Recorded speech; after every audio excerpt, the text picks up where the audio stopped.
What does it mean to be boundless? Oh, geez.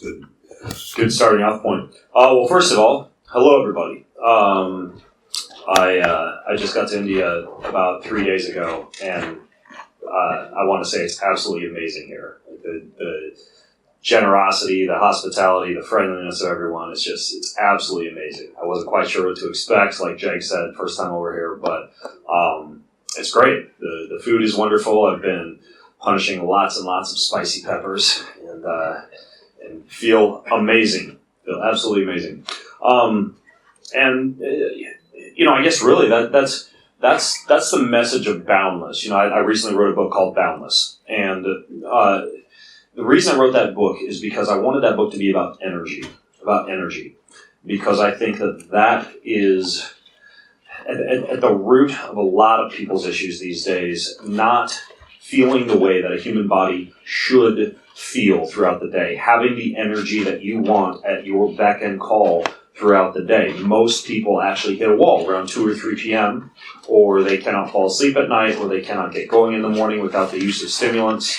And not that I personally don't appreciate a giant cup of black coffee when I wake up, but this idea is that we should be able to, using a combination of both ancestral wisdom, things that we might borrow from Chinese traditional medicine or Ayurvedic medicine, or things and practices that our ancestors were engaged in, and be able to combine that with modern science. A lot of the things we'll talk about today, a lot of these biohacks and novel molecules and things that can do things like enhance muscle gain or enhance fat loss, and by combining the two in a smart way, by doing what has now become to be known as biohacking, we can actually tap into a lot more energy than most of us are currently walking around with. And I call that being boundless. And it really comes down to a lot more than just, say, exercising and eating the right kind of diet.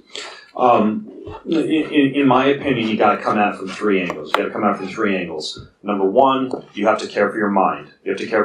So we're talking about things like optimizing your neurotransmitter balance. We're talking about fixing this area that a lot of people have talked about called your blood-brain barrier, making sure that is sound so that you can sleep well, so that you have good cognitive function, engaging in things and consuming things that enhance neuroplasticity or the growth of new neurons. Attending to the brain is one kind of almost like spoke of the wheel that we need to focus on.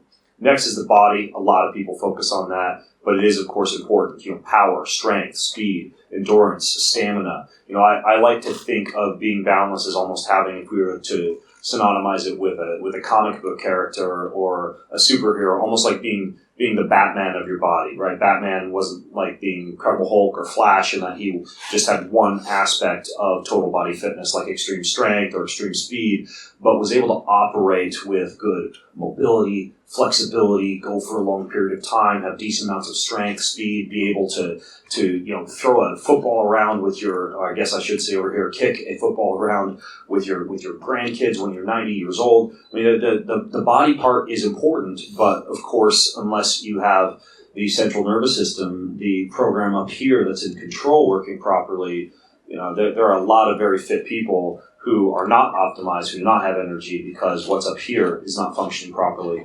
And then the third spoke of the wheel, probably even more neglected than addressing the brain, it would be the spirit, the soul, right? That's something that I've come to, especially over the past few years, develop a great appreciation for. This concept of the spiritual disciplines, fasting, meditation, yoga, silence, solitude, prioritizing love and relationships, engaging in a lot of these disciplines that we see, these blue zones, right? Areas where people around the world are living a disproportionately long period of time.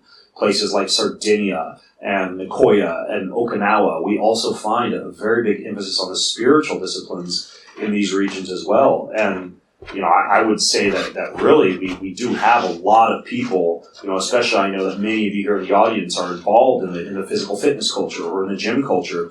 We have people walking around with optimized bodies or even optimized brains, but that third part is often just shrunken up and shriveled and neglected inside of people. And that's a spiritual component. And really, I mean, I got to tell you, every single one of you could walk out of here today totally full of knowledge, from questions that you've asked as well as things that we address here on this panel about the perfect diet for you and which supplements you should be taking for your specific goals and the exercise program that's going to get you the body that you want. But I got to tell you, at the end of the road, and I run into so many other people in the fitness sector who feel this, no matter how perfect of a body you develop, no matter how quickly you can memorize 50 names or a deck of cards, you will be unfulfilled at the end of the day. You will never find true happiness and purpose and fulfillment until you also optimize your spirit and care for your soul. But when you blend body optimization, brain optimization, and spiritual optimization all together, that is what I call being boundless. That's when you have boundless energy at your beck and call. Because don't get me wrong, I get tired. I've been jet lagged the past 3 days, right? But I also tap into not just supplements that help with jet lag and engaging in circadian rhythm cues like exercising in the morning, eating at the time in the time zone that the people where I'm at are eating, properly timed breakfast, lunch, and dinner, large amounts of natural light in the morning. But even when I'm tired, that's when I got to tap into the soul. I got to tap into the spirit. Specifically for me, it's like, what's my purpose in life? My purpose in life is to empower people to live a more adventurous, joyful, and fulfilling life. Up until last night, I had slept 9 hours since I arrived in India, so I was averaging 3 hours a night of sleep. But man, when my eyes pop open in the morning, I think I get to go out today and empower people to live a more adventurous, joyful, and fulfilling life. And even that purpose statement just rips me out of bed in the morning, even if I don't have the amount of sleep or the amount of nutrients on board that I might need for that physical optimization. That's where the spiritual piece comes in. But once you have all these things woven together, then you have boundless energy at your beck and call whenever you want it, all day long. And that is what being boundless is about. That's what my new book called Boundless is about. And we actually didn't bring any of the books here. We had hundreds of copies down at my Bangalore event, but what I told people down there is you can get the book anywhere in the world. If you go to boundlessbooks.com/book-depository, boundlessbook.com/book-depository. It's there. Do you like how I worked in a shameless plug for my book in response to your question? I love it. Yeah. All right. So yeah, that's what it means to be boundless. And we can go from the esoteric big picture stuff that I just went over deep down into the nuts and bolts. I love it. Kris, you've read The Boundless book? It'll probably take me about 1.5 years to read through it. Like, this is not a book. This is huge. Like, I probably would have been about 50 pounds overweight if I'd packed it with me then. Like, it's a phenomenal book. And I think anybody in the biohacking and, health sector has gone ahead and purchased this book. It is like the Bible of biohacking, really. And it is a phenomenal book. It will take me a while to go through. You just come out with an audio version, correct? Yeah, audio and Kindle. Yeah. So that'll be easier for me to manage on long haul flights. But it's a phenomenal book. But just touching on what Ben mentioned here and what it means to be boundless, I 100% agree. We all, even though some of us struggle to work like our pec muscles, our delt muscles, people find it so much harder to work their soul muscles. If I ask anybody here who's meditated, most of you will put your hands up. If I ask any of you who meditates, I'm sure there's going to be a lot less people because it's difficult. It's hard to be persistent and consistently invest yourself into that because you don't see an immediate return. It's a long-term investment to get that long-term return because as we do age to 90, hopefully over 100 years old, our pecs will wither away. That cognitive function will slow a little. However, if you haven't worked, like Ben mentioned, your soul muscles, then that purpose is going to decline. And that's that purpose, as we have seen in these blue zones, that helps people carry through to, disproportionate ages of their life in good health. There was actually a blue zone here in the south of India, I believe, up until like the 1940s, 1950s maybe. And now that is no longer a blue zone, far from it, because now we actually have the westernized culture has come in. We have a lot of vegetable oils, a lot of adulterated foods. Obviously, we know what the pollution's like here in Delhi. And a lot of our DNA hasn't changed, but our surroundings have changed, and biohacking, which Ben really describes and goes into extreme depth within Boundless, shows how to control and biohack your biology and biohack your environment. The DNA hasn't changed, but our environment has. So just finding a way to stay ahead of the curve. Of course, we have the fundamental principles in place. The light, the hydration, the nutrition, the rest, the sleep, the recovery. But what else can we do to optimize once that's in place? Some people just go direct for the biohacks. And they don't look at the cake before the icing. They just go straight for the icing. But we have to optimize by bringing both and all of these together. Of course we all want to look good. It makes us feel better and more confident. But how can we feel good internally from the inside? Because otherwise we're just going to get very frustrated when the going doesn't get so good. When it gets tough, we will get frustrated.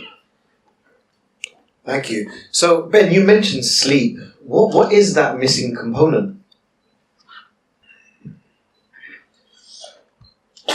I think that these days most people have heard of sleep hygiene. Raise your hand if you're familiar with the concept of sleep hygiene. It's basically, you may have heard it under a different title, but essentially it is optimizing variables that would help you to get the sleep that we know that humans need. I'm talking about the basic concepts of sleeping in a dark room, sleeping with cool temperatures, and not having a lot of noise, right? So we hear these things, right? The light and temperature and silence are crucial to a good night of sleep. But then once you get into, and now we're going to get into the nuts and bolts, once you get into the nitty-gritty of how to implement that, it becomes a matter of strategizing how to actually optimize sleep hygiene. So what do I mean by that? Well, let's start here. Light, right? Your sleep cycle, your circadian rhythm begins when you wake up. When you wake up, the amount of natural light that you are exposed to is your body's cue to begin your circadian rhythm. And if you are not getting large amounts of natural light during the day, it's going to affect your sleep and your deep sleep cycles later on in the evening.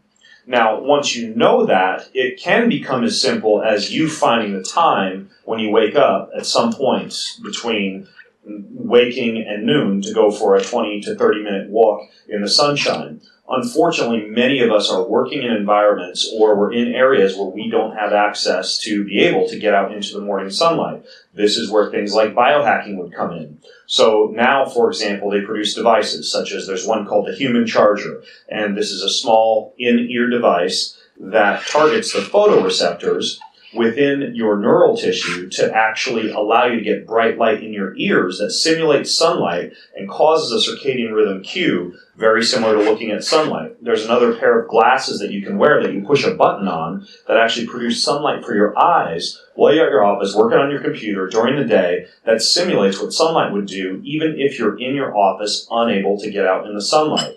There are also forms of red light. We know that the sun produces, it produces the full spectrum of light, but specifically it has far infrared, red, and near infrared spectrums in it. And we know that these are enormously helpful for things like collagen and elastin production on the skin. We know it's helpful for hormones. We know it's helpful for thyroid. And you can get red light panels that you put in your office or that you put in your home that you can also use to do things like simulate sunrise, right? So when we're talking about sleep cycles and light, it begins with as much natural light and as much simulation of natural light as possible during the day. You'll notice that I'm wearing glasses right now, and these glasses specifically block the flicker that's produced by LED and fluorescent lighting. Now, in my home, I have removed all the LED and fluorescent light bulbs and replaced them with a bulb that actually replicates much more closely the full spectrum of sunlight. Does anybody know what kind of bulb that would be? It's just an old school incandescent light bulb. And so I've got incandescent bulbs. They use up slightly more energy, but they're far more natural for the circadian rhythm, and they don't cause the type of retinal damage that some of the LED and the fluorescent bulbs do. Another example would be I'm working on computer monitors during the day, typically a laptop or a larger computer monitor. So I have a software called Iris installed on all my computers, and what Iris does is it reduces the blue light from the backlit LED part of the screen and also lowers the amount of flicker that's in the screen. So when I'm working on my computer during the day and I've got that Iris software on, it will actually make it so I'm not getting bombarded by unnatural light spectrum during the day. Now, this leads to the evening. A software program like Iris will also, for whatever area of the world that you happen to be in, as soon as the sun has set, it will shift to a more red screen. It will pull some of the blue light out of that screen, thus allowing you to engage in the second part of light, which would be to decrease the amount of light that you're exposed to later on in the day. Because as soon as the sun has set, your body, from an evolutionary ancestral standpoint, is not equipped to deal with the large amounts of light that we're exposed to in malls, gas stations, grocery stores, headlights from cars, backlit computer monitors, LED and fluorescent lighting in our homes. So what you want to do is you want to hack your environment so that you're exposed to as little blue light and artificial light in the evening. So, for example, not only do you have that software that you can use, that Iris software I talked about, but tonight when I go out to dinner, I will remove these glasses and replace them with a pair that's more of like an orange or red colored lens that will more simulate. It takes a normal light and makes it look more like torchlight or firelight or the type of light that our ancestors would have gathered around in the evening, because we know from many studies that blue light, that artificial light, suppresses the melatonin production by the pineal gland. So if you're looking at lights before you go to bed at night, then you're going to decrease the amount of melatonin you produce, and you're going to diminish the quality of your sleep cycles. Even in my bedroom and in my master bathroom, I've actually used, instead of regular incandescent bulbs, you can also buy these red incandescent bulbs, right? So when I flip on the lights in my bedroom, or when I get up at night to take a pee in the bathroom, I'm not getting bombarded by what my body believes is the sun, right? I'm not telling my body that this morning. Instead, everything is very kind of dim, red, and you feel as though your sleep cycles are far less suppressed in that type of scenario, right? So you want as much natural light as possible during the day, and then absence of that bright blue light in the evening. So light is one component. That's an example of us knowing about proper sleep hygiene, but then using biohacking and smart living, and even tying in ancestral concepts like getting out into the sunlight to actually put this into practice. So when we talk about that second component I discussed, cold. Okay, so I had an engineer in my hotel room last night with a ladder, up in the little thing above the door, tweaking the air conditioning so it would go as low as 17 degrees Celsius, which is what I wanted to sleep at. Because if you dial in your sleep temperature anywhere from 16 up to about 19 degrees Celsius, we know that the body's nervous system repair and neuromuscular repair occurs much, much more readily during a night of sleep, and you fall asleep faster and you stay asleep longer if you're sleeping in a cool environment. If you have eaten a heavy meal or you've exercised anywhere closer than 3 hours prior to bedtime, we know your body's core temperature is going to be elevated when you go to bed. So what can you do about that? What I do is I take a simple cold shower before I go to bed at night. If I'm in a hotel that doesn't have air conditioning, or an Airbnb, or a home that doesn't have air conditioning, or if I've exercised or eaten a heavy meal prior to bed, because I can use that to decrease my core temperature. At home, I sleep on a device called a chili pad. The chili pad will circulate 55 degree Fahrenheit cold water under my body during an entire night of sleep. When I'm traveling, I obviously don't have my chili pad, but there's a little hack that they've actually shown in research will decrease by a factor of 3 the amount of time that it takes you to fall asleep. And that's to simply wear a pair of wool or insulating socks when you go to bed. So you just wear, underwear or minimal clothing, but you put these socks on, and it sounds counterintuitive, but by wearing something warm on the feet, it actually causes a blood flow response that allows the rest of your body to cool. You can also select cooling sheets with a thread count that keeps your body more cool during sleep, and just stay constantly cognizant of the actual temperature of the room that you're sleeping in and how warm your body is when you actually hit the sack. Okay, so that's another example of how we can actually practically implement this stuff into our lives. We look at silence, that third component that I mentioned. Well, when I'm traveling, I've got foam earplugs. When I am sleeping, I put my iPhone in airplane mode next to my bedstand, and I have an app called Sleep Stream. And what Sleep Stream will do is it will play noise that blocks out any ambient noise, sirens, people, walking by in the hotel hallway, etc. And it'll drown out that noise. And furthermore, I believe it was Stanford University did this research. Has anybody heard of like white noise before? Well, yeah, white noise will block out a lot of other sounds, but it turns out there are other forms of noise, like brown noise and pink noise. And it turns out that if you listen to pink noise as you're falling asleep or during a night of sleep, that's the best one for optimizing how you can stay asleep and fall asleep more quickly. So you put an app next to your bedside and you use something like Sleep Stream, and you play noise like pink noise that actually drowns out ambient sound and pushes you into a sleep cycle more quickly. If you want to take things to the next level, say you're a side sleeper and you can't sleep with headphones on, there's a pair of headphones called sleep phones. And sleep phones are soft earphones that you can put around your head that allow you to sleep on your side, but then actually play this from your phone, wired in through the phone that's on your bedside straight around your head if you want to drown out even more sound while you're asleep. Now those are just some examples of optimizing light, optimizing temperature, and optimizing silence. And then there's one final component that I don't think enough people focus on when it comes to sleep, and that's safety. That's safety. Your bedroom should be to your body, to your subconscious, to your limbic system, that reptilian part of your brain that wants to always sense danger. If your bedroom is a place where you are sensing danger, then that's going to keep you from falling asleep or staying asleep. So how do we actually practically implement this? Well, for example, when I'm in a hotel room, I never ever do, and this is something I used to do all the time, and I'm sure many of you have done this before, you put your laptop on the bed and you flop on your belly on bed and you check email, get some work done, or maybe as you're falling asleep you take the laptop out again to reply to some emails.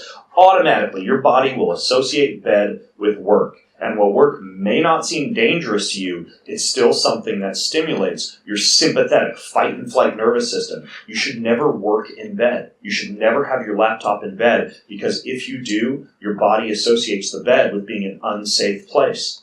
In addition, I have now begun to use when I sleep something called a gravity blanket. And what a gravity blanket does is it's a 15, 20, or 25-pound blanket that you pull over your body when you fall asleep, and it's like this nice protective cave that you've crawled into. You'd be surprised at how much safer you feel when you fall asleep under a gravity blanket. And so that's another way that you can associate your bedroom with safety. And so making sure that you don't do stressful things in bed or in the bedroom, that's another real key to sleep hygiene that I don't think is talked about often enough. Okay, but what I've just talked to you about, this is a perfect example of biohacking, right? We take something that we know is important, sleep, and we say, okay, we know we have a lot of kind of what would be called evolutionary mismatches, things that we fight against in a post-industrial era, like light that does not simulate sunlight, traffic outside that might keep us awake while we're asleep at night, temperatures that might not be that nice cold outdoor temperature our ancestors might have slept in when they were in caves or tents or outside, and we simply use smart living technologies and biohacks to begin to fight those evolutionary mismatches and enhance, in this case, our recovery, our memory consolidation, and our energy levels the rest of the day, because we've optimized our sleep cycles. So that's what comes to mind when you say sleep. Thank you, Ben. Kris, what do you have to say about that? Well, the whole time I was here, as Ben was talking, I was just scribbling things out, saying, okay, he's spoken about that, he's spoken about that, it's left me very little to talk about.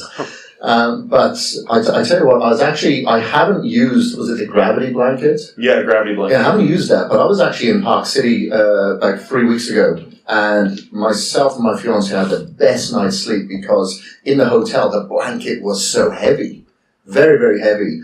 And my sleep score the next day is phenomenal. And usually in hotels, I don't sleep well at all. So that's something I definitely need to get the link off you for, because of the one that I found only came in a queen size, then I'm sure my fiance would be pissed off because I'd be cocooned, room temperature is down, and she'd be freezing her ass off without any heavy blanket.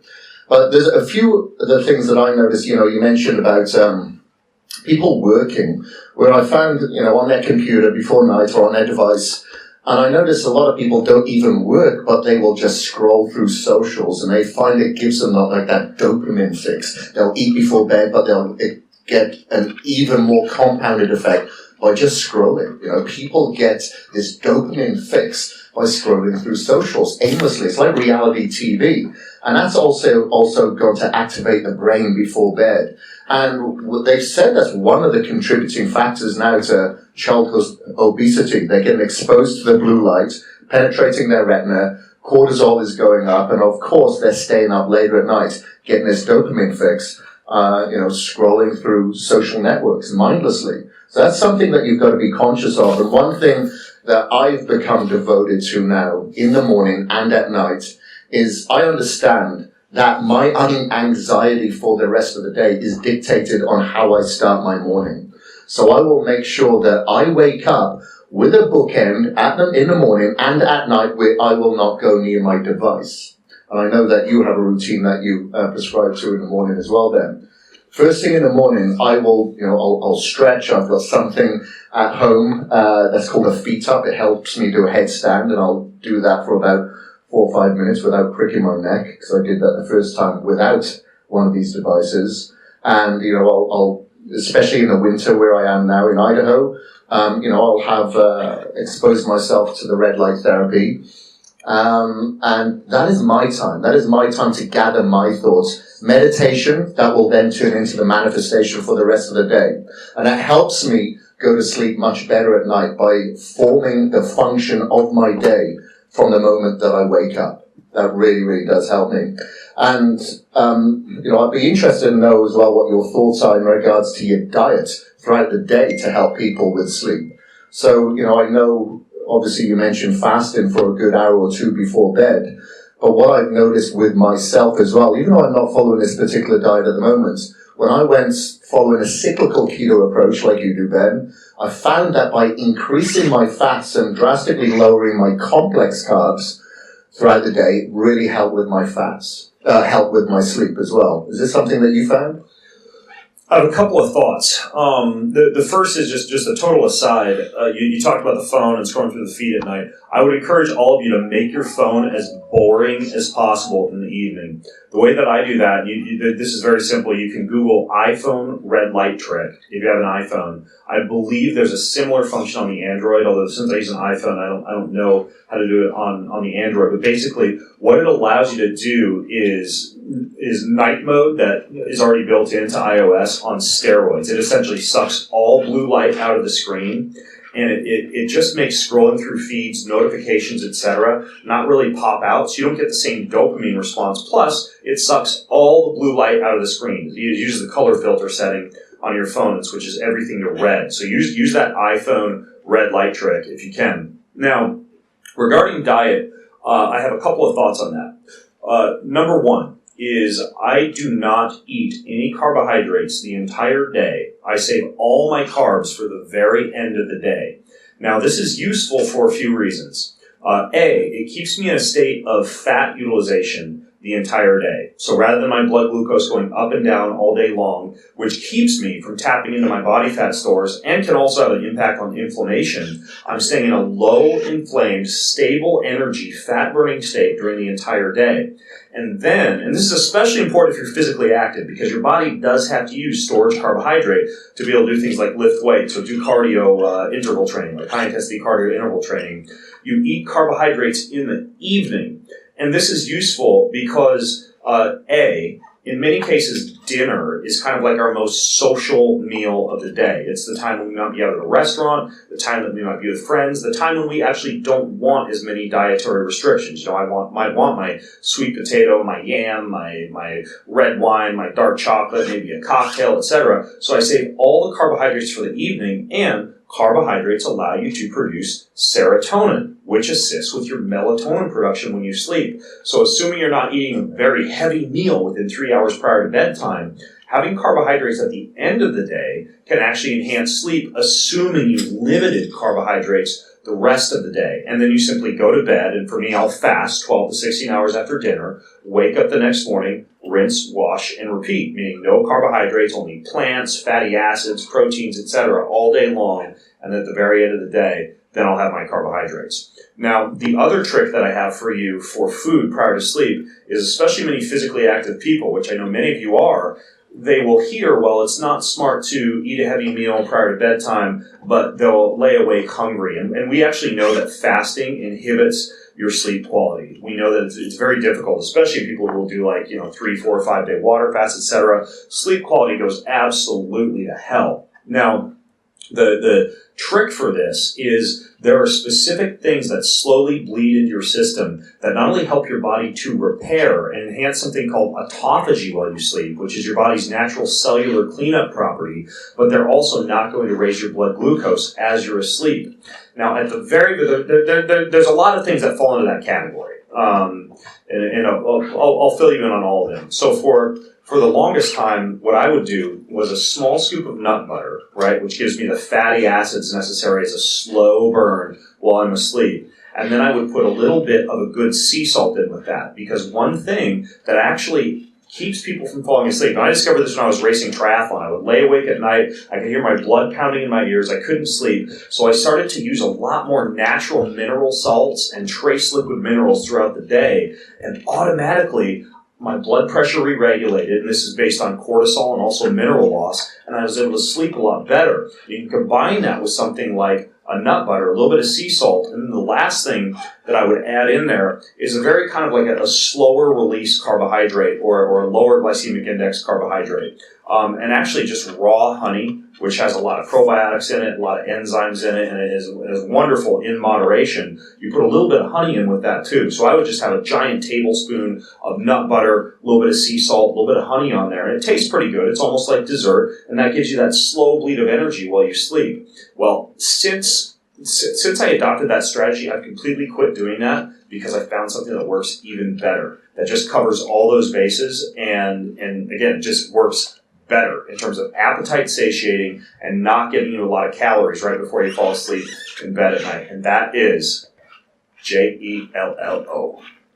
Okay? Jello is made from glycine. Okay, so when you make Jello, you've got all that gelatin in it. It's rich in glycine, and glycine is the perfect amino acid to keep your appetite satiated and enhance that cellular cleanup process while you sleep. So every week I make myself, I don't buy Jello, I just make myself a big batch of Jello. All you need is gelatin. I warm up a little water, I dump the gelatin in there, and then what I'll typically use is a good, like a coconut milk or a kefir or like a really good natural milk as a base. I'll take that hot water with the gelatin that I've mixed into it, I'll pour it into the milk, right? And then I'll put a little bit of stevia in there, which is a sweetener that isn't going to raise my blood sugar. So I stir all that in, I put it in the fridge, I let it set for a little while, and I have this giant pan of Jello, and I'll have one big cube of that, about a third of the size of my phone here before I go to bed, and it's amazing for satiating your appetite, and that glycine just heals your body while you sleep. So that's a fantastic appetite satiating and body healing strategy before you go to bed, is to have Jello, preferably like a Jello that you make yourself, because it's so darn easy to make, and it's amazing for sleep. That is making me hungry.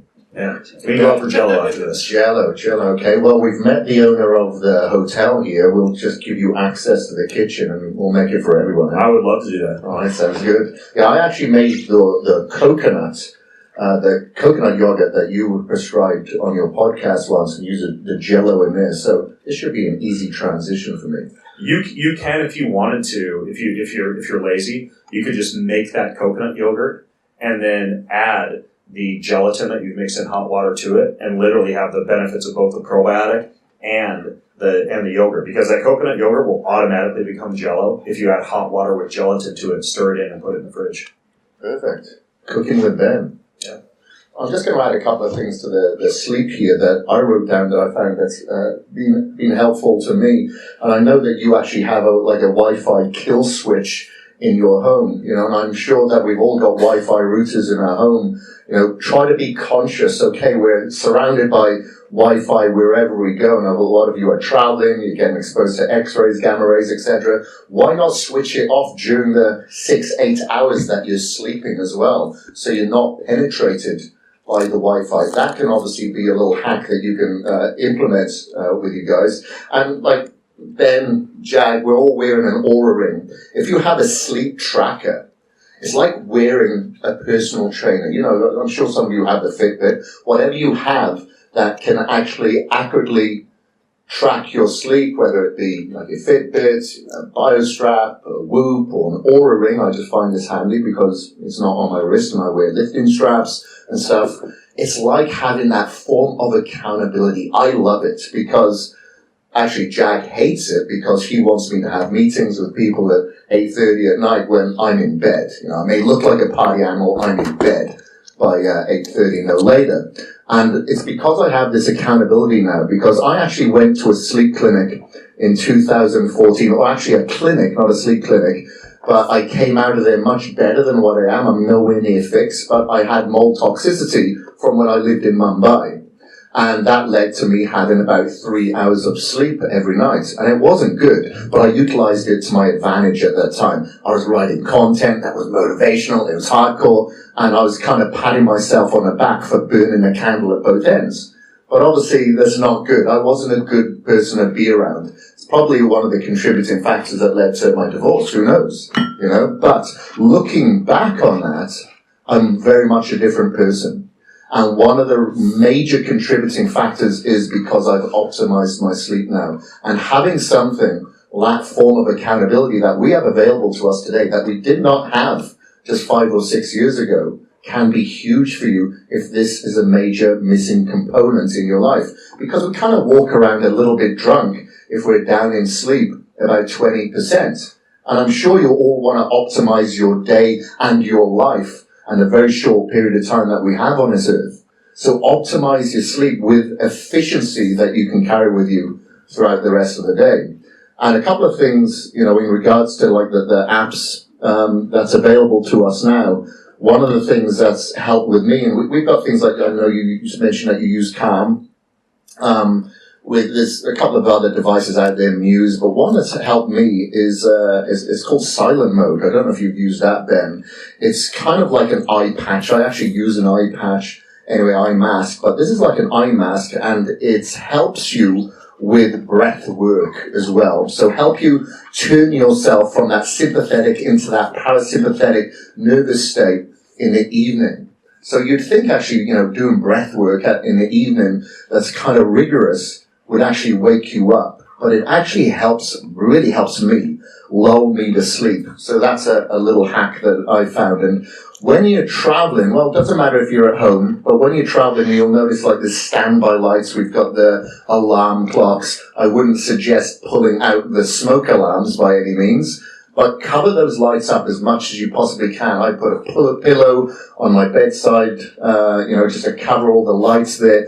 Have as much darkness as you possibly can in that room. Really blacken out absolutely everything. Because not only do you have the photoreceptors on your eyes, you actually have the photoreceptors on your skin as well. So, this is for all of those people that are very, very sensitive sleepers. Like this person on my left here, Jag, he'll only have 4 hours sleep.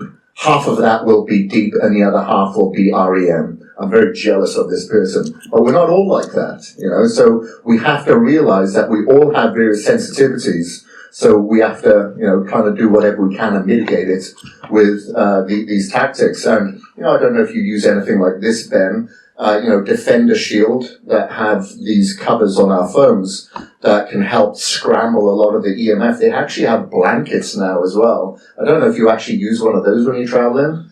Yeah, I have a few thoughts based on what you just said. I realize we're spending a lot of time on sleep, but of course this pours into many aspects of your life, and I think these are such important things that we're talking about for a variety of things that go beyond sleep. So you talked about unplugging the Wi-Fi router, but you can for about $30 get a digital wall timer, and a digital wall timer will will turn off anything that's plugged into that outlet at whatever time you specify. So you can get a digital wall timer and plug your Wi-Fi router into that and set it to, say, turn off at 10 p.m. and then flip on again at 6 a.m. So for a third of your life, during the time when you're in bed, the most important time when your body should be healing and recovering and not bombarded by non-native EMF, you have no Wi-Fi signal in your home because you're not using the internet anyways, at least I hope, during that time that you're supposed to be in bed and asleep. So a digital wall timer will allow you to automatically turn off the Wi-Fi without thinking about it. Now, related to what you were talking about with the blankets that scramble Wi-Fi, that's like a Faraday blanket that you can sleep in. They make Faraday clothing. When I traveled over here for my long-haul flight, I wore a suit that's essentially made out of Faraday fabric that blocks all this EMF. They're not very fashionable, but they work.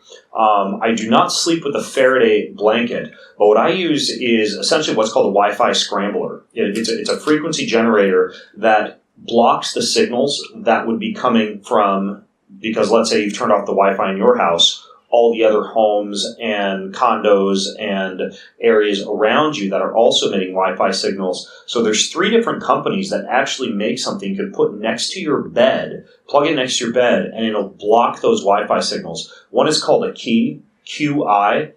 There's another one called a Blue Shield, BLU Shield. And then the final one is called a Somavedic, SOMAVEDIC.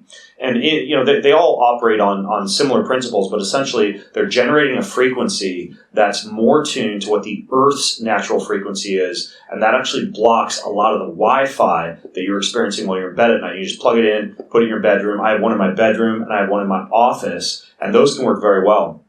And then 2 other things I jotted down, because obviously Kris and I are thinking of things, we're going back and forth.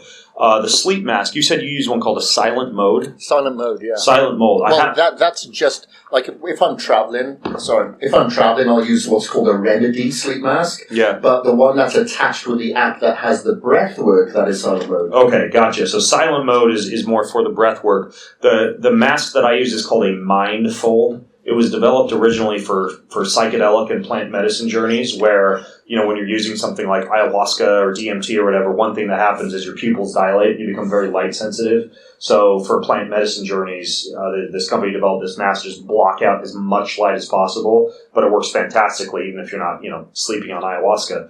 It's called a Mind Fold mask, and that's the one that I use. It does a better job than any other mask I've used at blocking out light.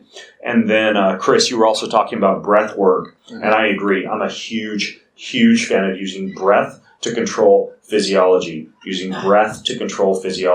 I'm often asked about stress. What are the best stress control strategies? And sure, you could take, phosphatidylserine as a supplement to lower your cortisol levels, and you could mix theanine in your coffee to make, coffee become less jittery. And you can buy like electric devices that you attach to either side of your neck called vagal nerve stimulators that lower cortisol. There's all sorts of things you can do. There's like 20 things I talk about in my book for lowering cortisol and lowering stress. But the simplest and most effective thing is free and built into each and every one of us, and that's our breath, right? So, for example, there are 3 forms of breath work that I teach to all my clients that I use myself in my own practice. One is alternate nostril breathing, which has been shown in as little as 1 minute to decrease plasma and salivary cortisol levels. And it's very simple. When you find yourself like holding your breath or doing shallow chest breathing from all the bullets flying out from the email inbox in your computer, you pause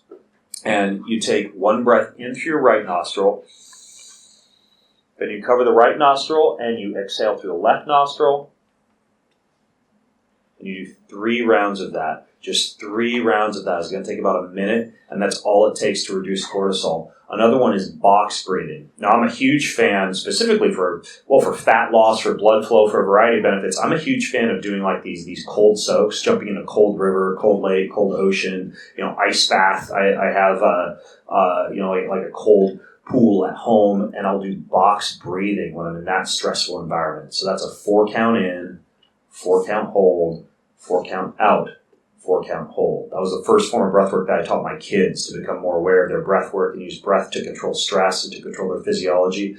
That works fantastically, I found, for periods of time when you're under physical stress. It even works when you're recovering between sets in a gym to cool you down very quickly, get you into parasympathetic very quickly. But when I'm falling asleep, the one that I found to just lull me to sleep very easily is 4-8 breathing. Some people will do 4-7-8 breathing, which is a 4 count in, 7 count hold, 8 count out.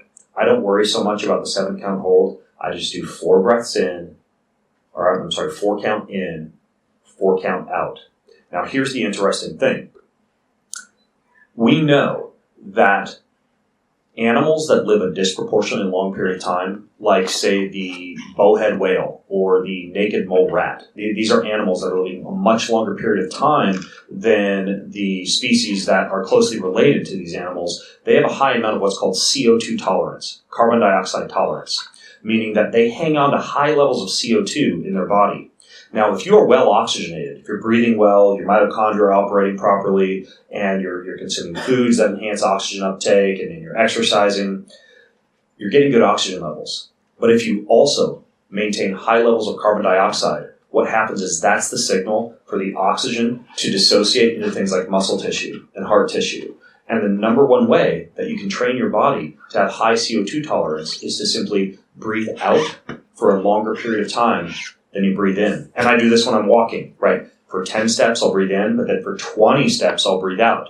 I even have a small device, very simple. It's in my fanny pack over there. It's called the relaxator. The relaxator, you just put it in your mouth while you're on a walk, and it resists your breath out. So you're forced, and it kind of like trains you to breathe out for a longer period of time than you're breathing in. And again, as you fall asleep, 4 count in, 8 count out, what are you doing? Well, you're increasing your CO2 tolerance, but you're also, as you breathe out, you're activating your parasympathetic nervous system, because long exhales automatically send a signal to something called your vagus nerve. Your vagus nerve innervates your heart and all the other organs of your body, and one of the things it can do is flip you into a fight and flight response or a rest and digest response. And when you breathe out for a longer period of time than you breathe in, you automatically cause the vagus nerve to send a parasympathetic signal to your heart that lowers your heart rate and causes your heartbeat to become more tuned to your nervous system. So the 3 forms of breathwork I like for stress are the alternate nostril, the box breathing, and the 4-8 breathing. And it's also very useful, not just for sleep, but throughout the day, to be cognizant of how much you're breathing out compared to how much you're breathing in. Thank you, Ben. I'd just like to ask a couple of questions to the audience too. How many people here are connected to the fitness industry? Fantastic. It's a lot of gym junkies. Yeah. So traditionally, when a member goes to the gym, fitness professionals usually recommend supplements and other shortcuts to try and help them get results faster. But sleep is one of those low-hanging fruits which has always been overlooked. Just to give you guys a quick example, there's a lot of people that I've come across who use gyms and always have an excuse that they are working long hours and therefore cannot get enough sleep. I'm actually one of those people. I have tried to reduce the number of hours that I work so I can get more hours of sleep. However, I've actually taken advantage of some of these sleep hacks. So even though I may be getting a short amount of sleep, the quality of the sleep, as Kris says, is a lot better. So I find that my recovery is a lot better. Fasting has helped you a lot. Absolutely. That's another question which we'll move on to about fasting. But I would always suggest that you use some of these accountability tools to see if these sleep hacks actually work, like the Oura Ring. So as soon as you take active steps to make improvements, you'll see a result. Ben, just before I go into anti-aging, I noticed that you were sitting in an unusual position that I noticed in the restaurant last night when we were having dinner. What was the reason for that? Yeah, there's 2 reasons that you guys might see me fidgeting up here on stage, standing up, stretching, changing positions, and throughout my entire day at work is the same way. We know that your posture, specifically, sitting in a traditional chair for a long period of time, is associated with things like shortened hip flexors, which automatically decreases the extent to which you can use your glutes when you're walking or running or lifting. later on in the day. And poor glute activation is one of the biggest contributors to low back pain, especially when combined with shortened hip flexors. So that's one reason, is to protect the health of my low back and also to keep activated the most athletic muscle in anybody's body, which is your glutes. The next reason is that there's this concept called NEAT. Non-exercise activity thermogenesis.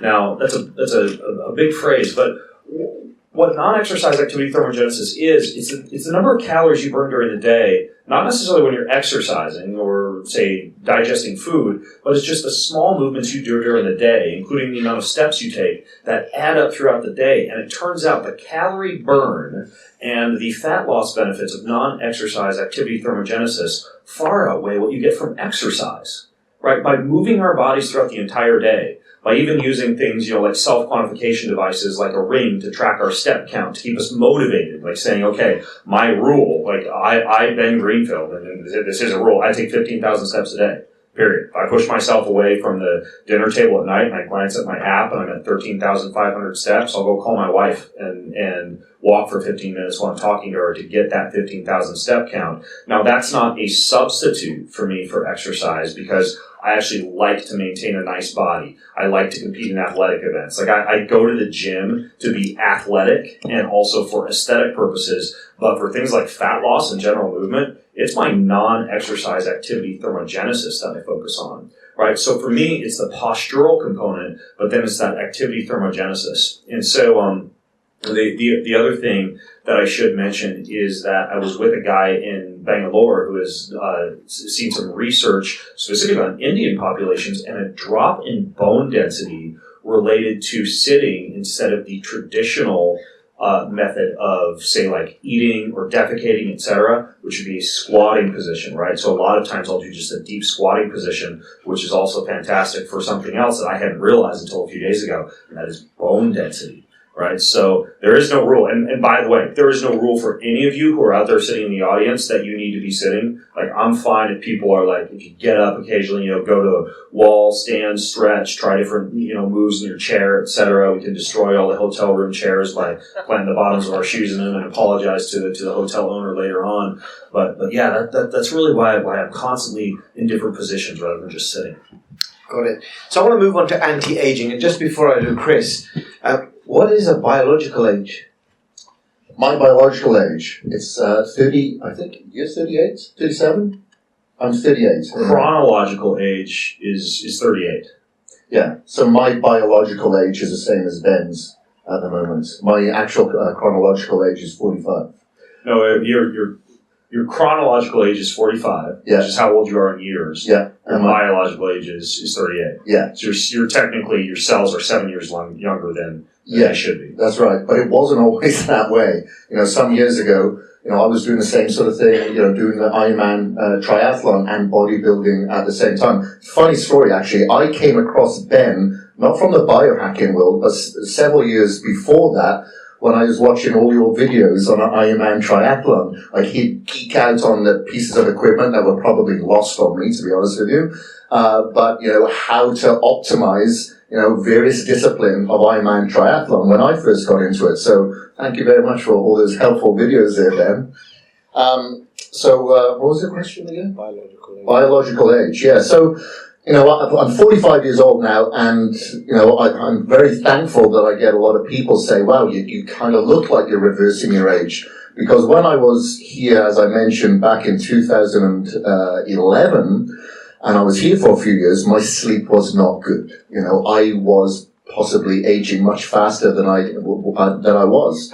And then since I've optimized my sleep, and I know that we're going down this rabbit hole again, I've actually felt better. Now I'm going through a phase of putting on muscle again. I was following various programs last couple of years that kind of took me off track, and I thought, okay, well, I want to just see if my body will respond, if I can put on a lot of muscle, but still optimize my health and my performance at the same time. And you know what? It's reacting very well. I didn't know if I could as well at this age, but my body is reacting well, and I feel very, very good.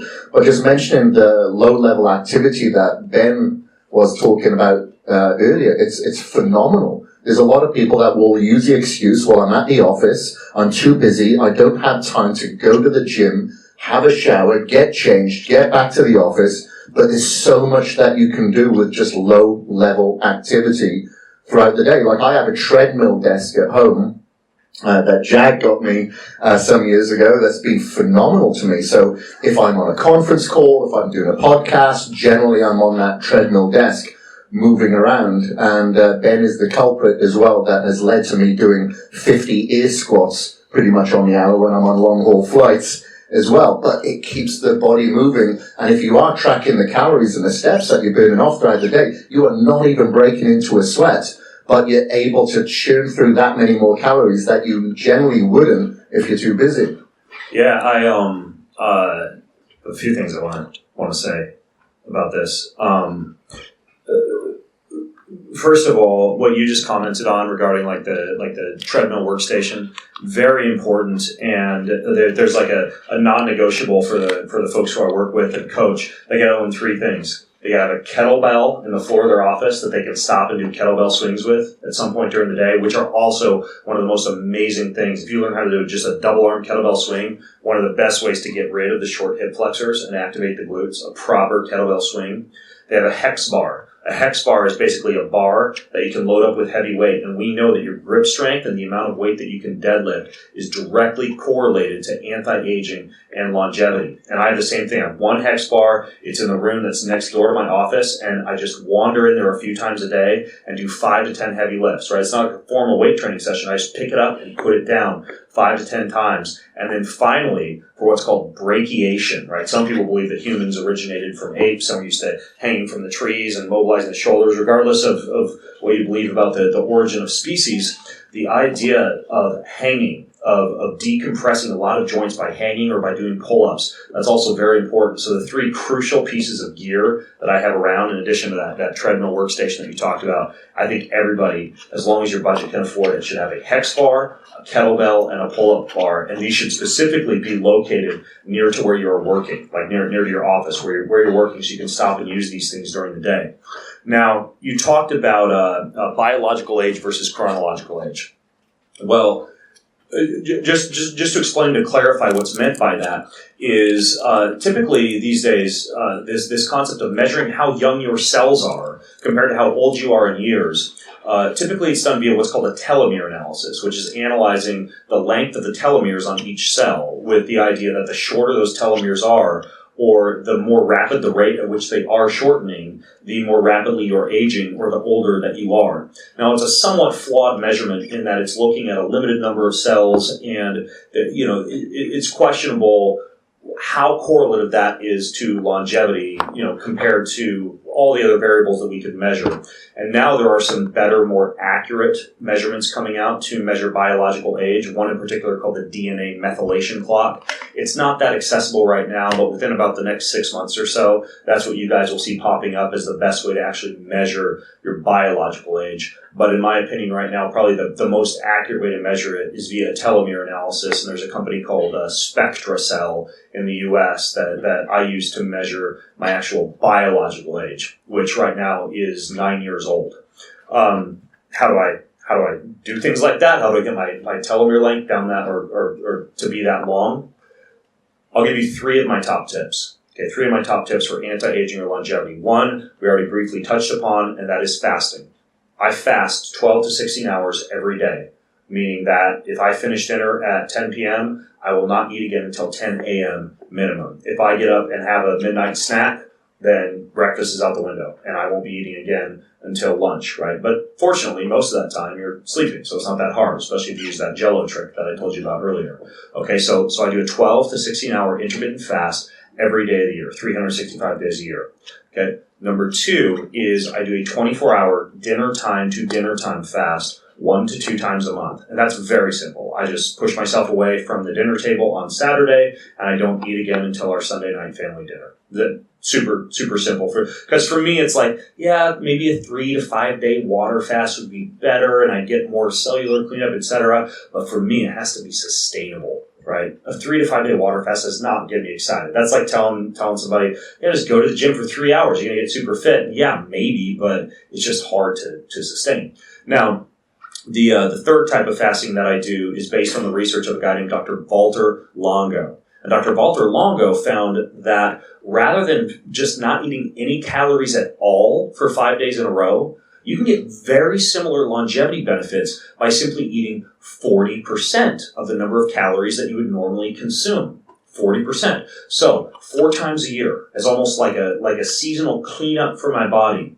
I simply go 5 days eating 40% of the number of calories that I would normally eat. And for me, it's very simple. If I just skip breakfast for those 5 days, have a light lunch, and really have a pretty normal dinner, which allows me to still sleep through that 5-day fasting cycle, it works out just fine, and I get all those longevity benefits. So that's how I fast. If you are a woman, the only caution I would give to you is that many women, especially premenopausal women, experience some hormone issues if they fast for longer than 12 hours. So especially if you're a lean and active female, I would be careful with the longer, more extended fast. But everybody benefits from some form of an intermittent fast, with guys closer to 12 to 16 hours, women closer to 12 hours. So fasting is number one. Now, the other two things that I think have made the biggest impact on anti-aging, longevity, and biological age for me, number one is peptides. Mark my words. Peptides are going to be the next frontier of health and anti-aging medicine, and they're huge in the U.S. right now. They're very small amino acid sequences that can directly interact with cell receptors in very specific ways. So, for example, in the bodybuilding and the muscle gain industry, a lot of people for a long time have been using growth hormone. The problem with growth hormone is it targets every single cell receptor for growth hormone in the human body and can potentially be carcinogenic because it just causes pro-growth across the board. But what if there was something that would cause an increase in growth hormone only localized in muscle tissue? Well, it turns out that you can use peptides to target just growth hormone receptors in the brain, or in, say, muscle tissue, or in vasculature. So, there's one peptide called tesamorelin. Tesamorelin, you use that peptide, all it does is target growth hormone receptors in muscle tissue. So you gain muscle more quickly. Peptides, the only problem with them right now is that they are, for the most part, injectable, right? You have to get something like an insulin syringe and inject them right under the skin. Now, there are, of course, millions of diabetics around the world doing this with insulin all the time, but it's still something that makes some people, especially people who might be needle phobic, a little bit uncomfortable. But peptides are absolutely amazing. There's one peptide, and I've been using it for 3 years. It's called epitalon, E-P-I-T-H-A-L-O-N. And the Russians have done the lion's share of peptide research. They have shown in human research studies that a twice per year, 20-day protocol of injecting epitalon decreases all-cause risk of mortality across the board and extends lifespan significantly directly by decreasing the rate at which your telomeres shorten. So that one peptide is the one that I think is at the top of the anti-aging totem pole, and I think that's made a big difference for me. There are other peptides, but that one for anti-aging is amazing. And then finally, I'm very protective of my DNA and cellular repair mechanisms. Remember that little naked mole rat I was telling you about that has very good CO2 tolerance? It also happens that mole rat can repair its own proteins and DNA very, very quickly because it has a high natural amount of two molecules, one called NAD and one called sirtuin. Okay? So NAD is a fantastic supplement. It's protective of the mitochondria. It is one of the best ways to repair DNA. It has a host of physiological functions. It's a very hot supplement in the U.S. right now. People are getting NAD IVs. They are using NAD supplements or different forms of NAD as a supplement. And I use NAD daily. I also get an NAD IV once a month. And it's amazing for protecting and for repairing your DNA. But guess what? NAD will only work to repair your DNA if you also have something else present in your body, and that is your sirtuins. You might be familiar with sirtuins because it's something that you get from blueberries, cacao in dark chocolate, red wine, any of the nice dark purplish blue foods that you might consume. And when you have a diet that's got a lot of the rainbow of colors in it, a wide variety of plant foods, herbs, spices, cacaos, red wine, blueberry, dark chocolate, and you're also using NAD, then you've got a potent 1-2 combo for DNA repair. If you or one of your clients can't afford NAD, it's also naturally upregulated through fasting and also through consumption of fermented foods, right? So there are some natural lifestyle tactics you can also engage in to increase your NAD levels. But for anti-aging, for me, those would be the top 3: fasting, peptides, and NAD/sirtuins. Thank you, Ben. So just a question for the audience once more. Have you ever noticed people around you who look like they've aged faster than their actual age? Yes. Yeah, can I see a show of hands? Chris, what would you say would be possibly the 5 major causes of aging faster than your actual age, and what could people do to combat that? Well, I can't say having kids because Ben's got a couple, so that's definitely not one of them. It will decrease testosterone, though. It will. So, I often get this when I go home and visit my family in Wales and I see people that I went to school with. And, obviously their lifestyle, I think, not having some form of purpose, if these people are doing the same sort of thing. And as, we mentioned before with the blue zones, a lot of these people are able to, they interact. The elderly are celebrated as opposed to forgotten, and I think that's one of the contributing factors. I think it was in one of Ben's podcasts with Paul Saladino, and Paul mentioned that he'd created like a wolf pack. And I thought, what a good idea, what a great idea, because I'm very much a recluse. It's funny that I'm in this industry, but I've got a very, very small social circle. I'm just a recluse, and that's it. So I thought, well, I don't go out, I don't socialize. What can I do? I'm going to create this wolf pack workout. So, in my garage there, I've got the hex bar, I've got the kettlebells, I've got the box, the punch bag, the tire, the hammer. And so every Saturday and Sunday, at 8 o'clock in the morning, I have that wolf pack workout. It gives me one of those contributing factors of forms of purpose. Now, doing a lot of the lengthy cardio sessions that I was doing, getting ready for ultramarathon and Ironman and the Spartan and stuff like that, I was going long and slow. I'd go out for an 80-mile bike ride or an 18-mile run. I know that wasn't a contributing factor for my age, and my testosterone levels were dropping because I was still doing bodybuilding. I still do. So one of the things I found that by backing off on a lot of my exercise, because exercise isn't so much for vanity purposes for me, it's a necessity. It makes me feel better. I'm a better person to be around. It's my AA batteries in the morning, and it's therapeutic. But by backing it down and increasing the intensity, I found has really helped with the aging process as well. So I shortened my periods of my workouts.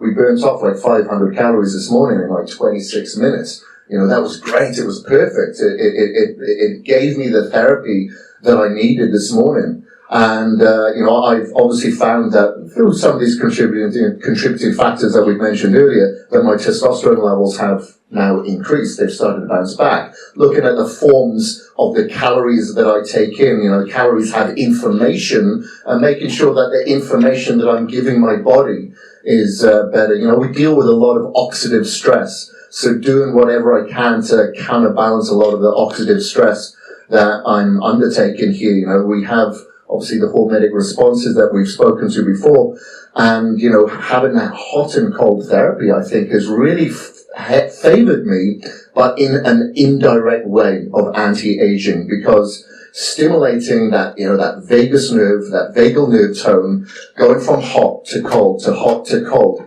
has helped me with emotionally so much better to encounter stress, anxiety, work commitments, as opposed to just losing it, because Jag, I'm quite an anxious person, but it's calmed me so much more. And I think that has been a major contributing factor for me to reverse my aging process. So, you guys, we're here in India where yoga is huge, and meditation. One of the, actually participating, applying, some form of meditation and being present has been huge as well, because me, being like a former competitive bodybuilder, which Ben was as well, we're eating 6 meals a day. And we're not always present when we're eating those meals. We're scrolling, we're reading, we're talking, we're just trying to get the calories in. But now I take my time, and I did this with Jag the other day. I said, we're going to close our eyes for a few minutes, and we're going to be thankful for this food. It wasn't like so much praying, but just thankful for the food for the first couple of minutes with the eyes closed, thinking how this food is going to help nourish me and my cells, how it's going to make me feel, how I'm going to function when I eat this meal. And then for the next couple of minutes, I'm actually looking at all the colors of the rainbow on that plate. And during that time, I'm telling myself, I'm going to take my time, and I'm going to take at least 10 minutes to eat this meal. And by doing so, again, we're charging into that parasympathetic nervous system, staying really calm, relaxed, chilled, and allowing that food to nourish myself. So I wanted to ask you a question about food choices and anti-aging. Now, what most of you will probably notice is when you are traveling, when you're at the airport, there's so many bad choices of food that are available to you. I was talking to Kris the other day. We were at the airport around 6 a.m, and there was like special offers for alcohol, buy one, get one free. And the fast food joints were busy as hell. It was unbelievable. But I found it so difficult to try and find a sensible food choice. Even in the lounge. Even in the lounge. I personally actually carry food with me, and I noticed that you had quite a lot of supplements with you yesterday. And I'm going to come back to you on this question too, because you've been in India for quite a while, and you've seen the type of food choices that people have. Would you agree there's a lot of bad food choices out there? Yes. Yeah? And do you all agree that you're foodies too? Yeah, everyone's a foodie. So what are your thoughts on how to make better food choices for anti-aging, and can bad food choices make you age a lot faster? The number one thing to focus on, let me back up. If you could measure, throw all the fancy telomere measurements, DNA methylation measurements, etc. out the window, and the general population could affordably and sustainably measure the two things that I think make the biggest impact on health and longevity, it would be A, glycemic variability, and B, inflammation. Now, glycemic variability is simply the extent to which your blood sugar fluctuates up and down during the day and how long that blood glucose stays elevated. And that's actually not a hard nut to crack, right? We already talked about doing things like just not eating any carbohydrates until the very end of the day.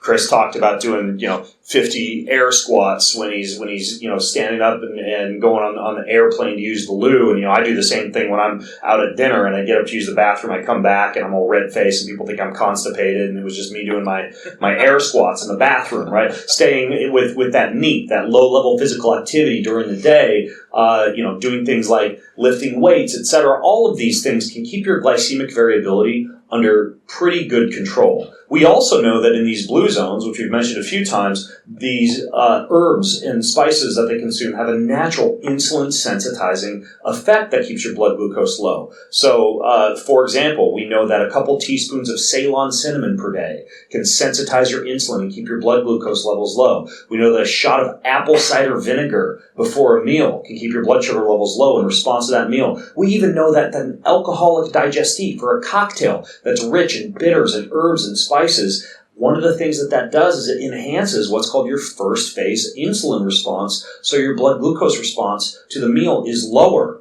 So I always, these are little rules throughout the day, like 40 air squats when I go to the bathroom. At some point during the day, a couple teaspoons of Ceylon cinnamon, a shot of apple cider vinegar if I'm at home. It's harder for me to get apple cider vinegar on the road, but a lot of times I'll make myself a pre-dinner cocktail that has apple cider vinegar in it. I ordered a cocktail at dinner last night, and always when I'm out at a restaurant and I order a cocktail, I always get a very bitters-forward cocktail. Typically a clean-burning, low glycemic index alcohol in it, like gin or mezcal or a little bit of vodka, and then a whole bunch of bitters and herbs and spices and lemon juice, and if the bar has apple cider vinegar, I'll put that in there too. And so I'm getting all these bitters into my body before the meal to keep the blood glucose lower. And that's something that's not that difficult to do. Most people can wrap their head around avoiding sugar, avoiding ultra-processed carbohydrates, and doing things during the day that keep the blood sugar stabilized. But I think the biggest issue is when it comes to inflammation, that second component that I think is so crucial.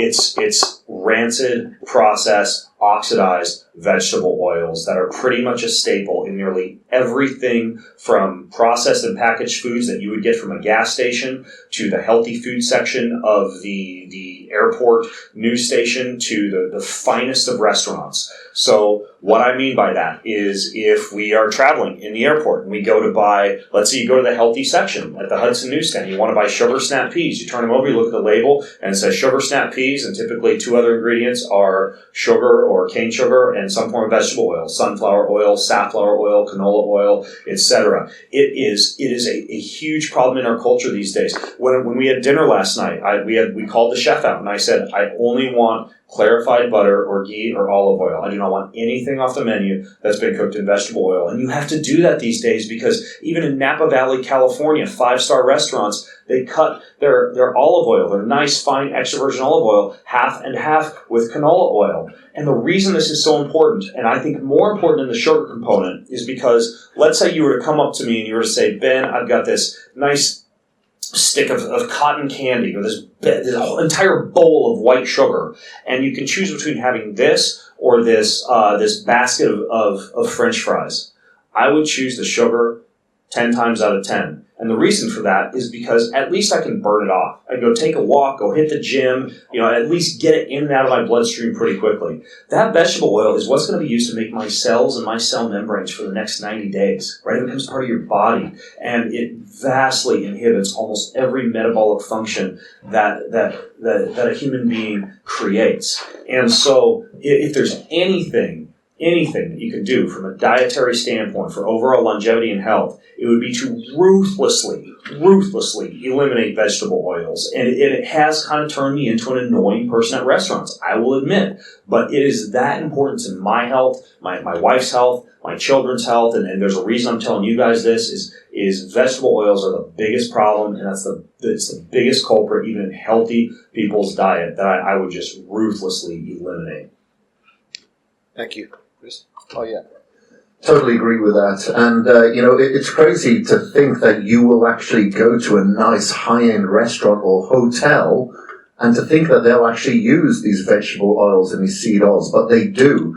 And that's why it's essential that you not just ask the waiter, but you ask the chef to find out what they cook it in. That's why when I'm eating my chicken tikka here, which is pretty much as adventurous as I get with Indian food, I ask no oil. Not a little bit. No oil, no butter, and no sauce. Butter's okay, but, as I mentioned, the vegetable oil is very pro-inflammatory. And, I'm not a doctor. I'm not going to make any structure function claims, but, the one thing that I do notice is that when I was a child, back in the 1940s, I didn't know anybody that had, cancer and all these diseases that seem to be increasing. Like diabetes here in India is growing at a disproportionate rate. Maybe that is a contributing factor because of the combination of your fats and a lot of the starch carbs that you have together. I would suggest that you try to separate them whenever you possibly can. But the fat is a huge component. And you've got to make sure that, whatever you are eating your food in, you're going to have to burn that calorie off. But some of it does so much more damage than that calorific value. As Ben mentioned, that's within your cell membrane for a good 90 days, and if you are compromising your immune system anyway, that could compromise your immune system in a way that you're going to have to visit the doctor. And sometimes, if you have regret, it's too late. Now, if you mess up, right? So we had breakfast here at the hotel. This will be the second time I've insulted this fantastic hotel. I'm sorry. I insulted your lights, and I'm going to insult your breakfast. You have and same thing like the nice whole food salad bar. Like the hot food section. Almost every hot food, anytime you open up the pot and it's stew or tomatoes or the eggs that the chef are cooking, etc., almost guarantee is vegetable oil. But let's just say you're out, you're hungry, or you find out after the fact it was cooked in vegetable oil. There are two things that you can do to protect your cell membranes. This is based on research by a guy named Dr. James Nicolantonio in the U.S. There are two things that you can kind of carry in your vegetable oil health kit to protect you. One is what I already mentioned earlier, same thing that's in that Jell-O, that glycine. Glycine can help to protect your cells from the damages of vegetable oil. So you can have like some glycine powder or glycine capsules that you travel with. And then the other one is spirulina. So spirulina, about 20 to 30 grams of spirulina powder, spirulina capsule, etc. That can also protect you from vegetable oils. Not that you should use that as an excuse to eat them, but if you are in a situation where you just big business dinner, whatever, and you got to have some vegetable oil, and you can't be that person making a big fuss at the table, just have some glycine and some spirulina in your bag. When you get back to your hotel room or your house later on, get some into your system or take it beforehand to protect your cells so you can do some things to mitigate the damage at least a little bit. I got a question for you, Ben, in regards to that as well, because obviously when the food that's usually accompanying that can be vegetable, salad, and as we know, we actually discussed this the other day when you said some of your family that are farmers in Punjab, like 25, 30 years ago, they were spraying their crops with herbicides, pesticides. So, understanding that it can be very hard for us to get organic produce here in India. Are you taking anything like an activated charcoal or Restore or anything, any sort of binder to help you overcome the effects of food that could be non-GMO? Yeah, it is tricky. Insecticides, herbicides, pesticides, we know that one of the things that they can do is essentially poke little holes in your gut wall. They can cause damage to the villi and also the gut lining. And, there are problems with that. Like for example, your villi is where a lot of your lactase is going to reside, which will digest lactose molecules. A lot of people think they're dairy intolerant. They just have a damaged gut because of herbicide and pesticide exposure, so they don't have enough lactase production in their gut to break down lactose. There's a whole host of issues and allergies and intolerances that people think they have that are essentially just related to gut damage, not to an underlying, true intolerance or allergy. Now, regarding protecting yourself from glyphosate, it's very tricky. It's a very nasty molecule. There's one researcher in the U.S. named Dr. Zach Bush, and he has found a certain, it's almost like a probiotic harvested from soil. It's called lignite.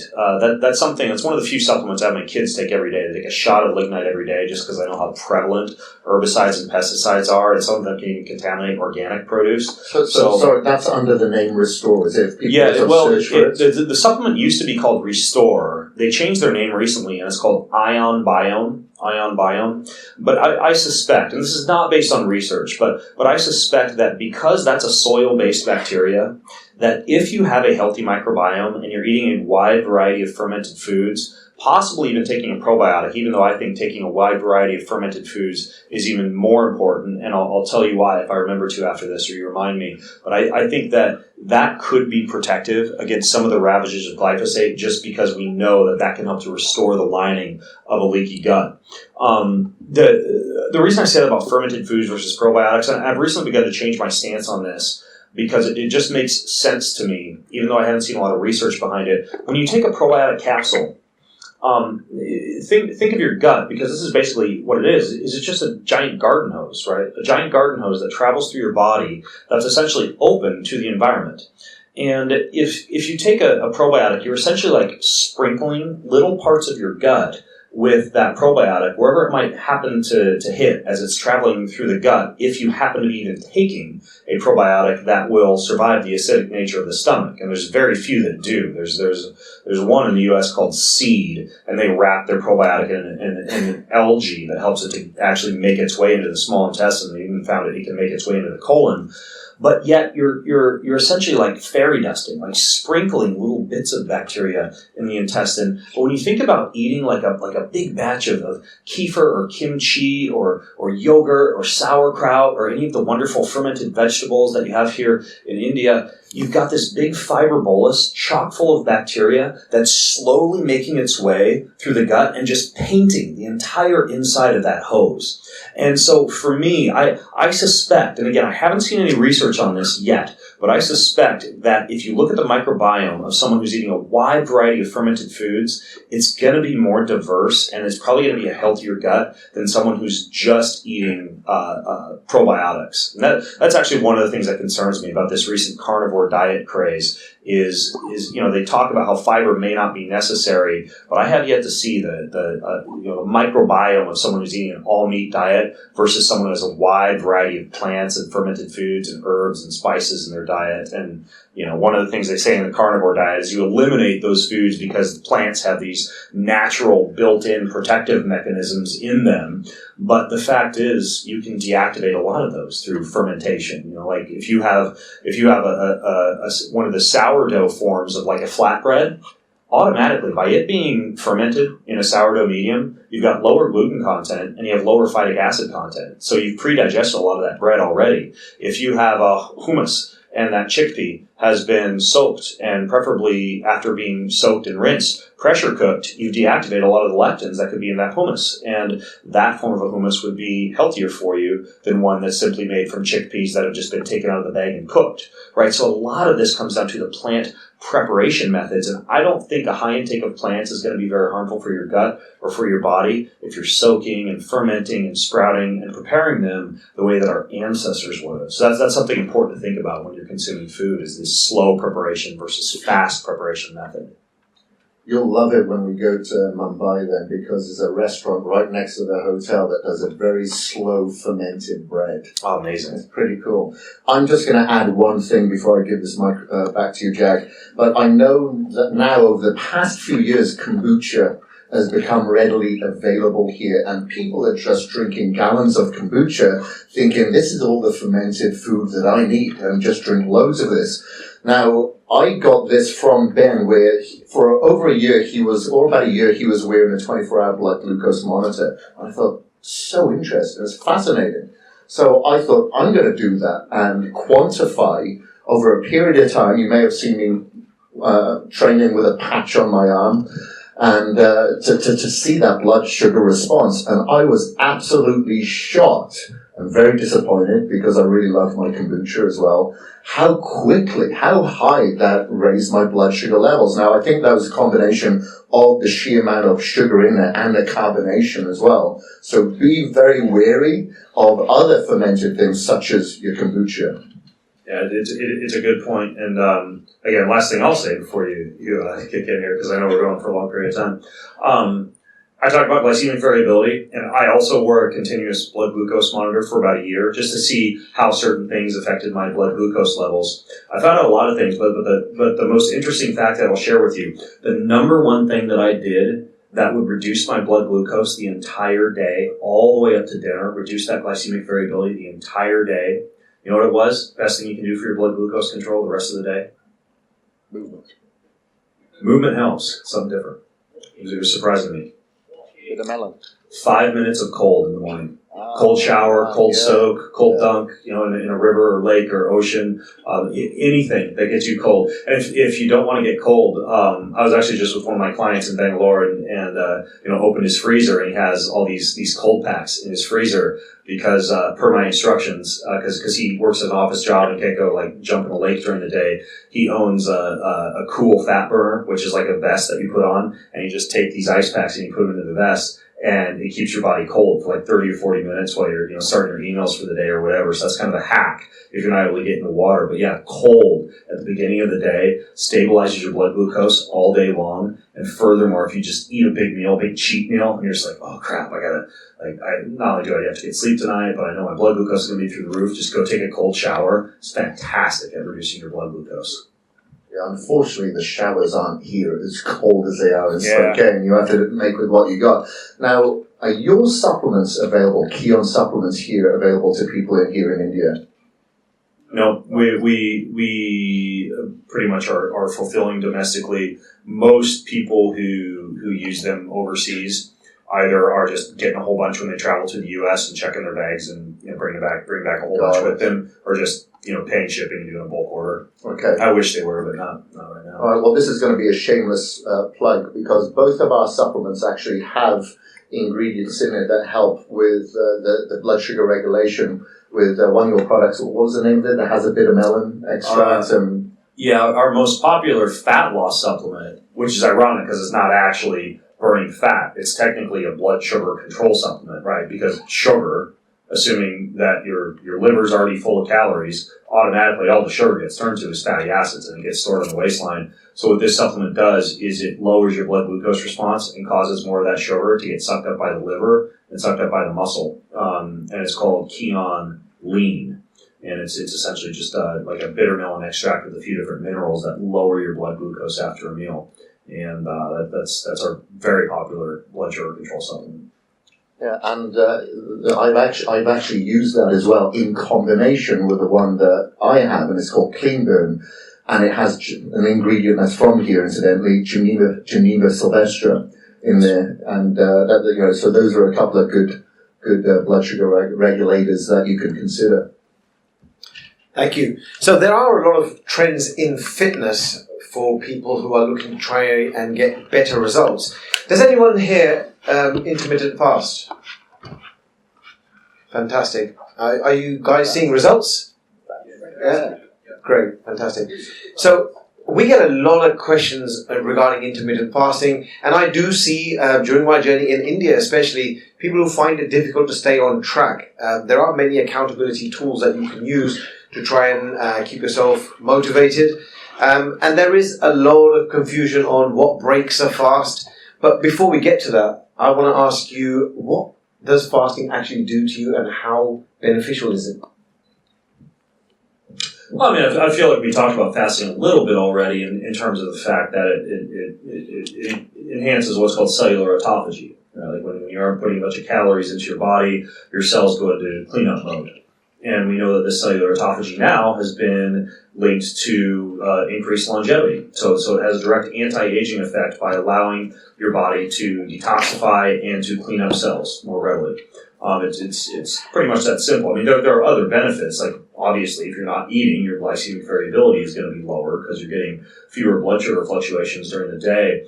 But I think probably one of the biggest confusions with fasting, and the reason more people don't do it, is they synonymize fasting with calorie restriction. And the two are not the same. You do not need to be cold and hungry and libidoless your entire life because you are restricting calories. Like I mentioned, I only do that 4 times a year for 5 days, restrict calories, right?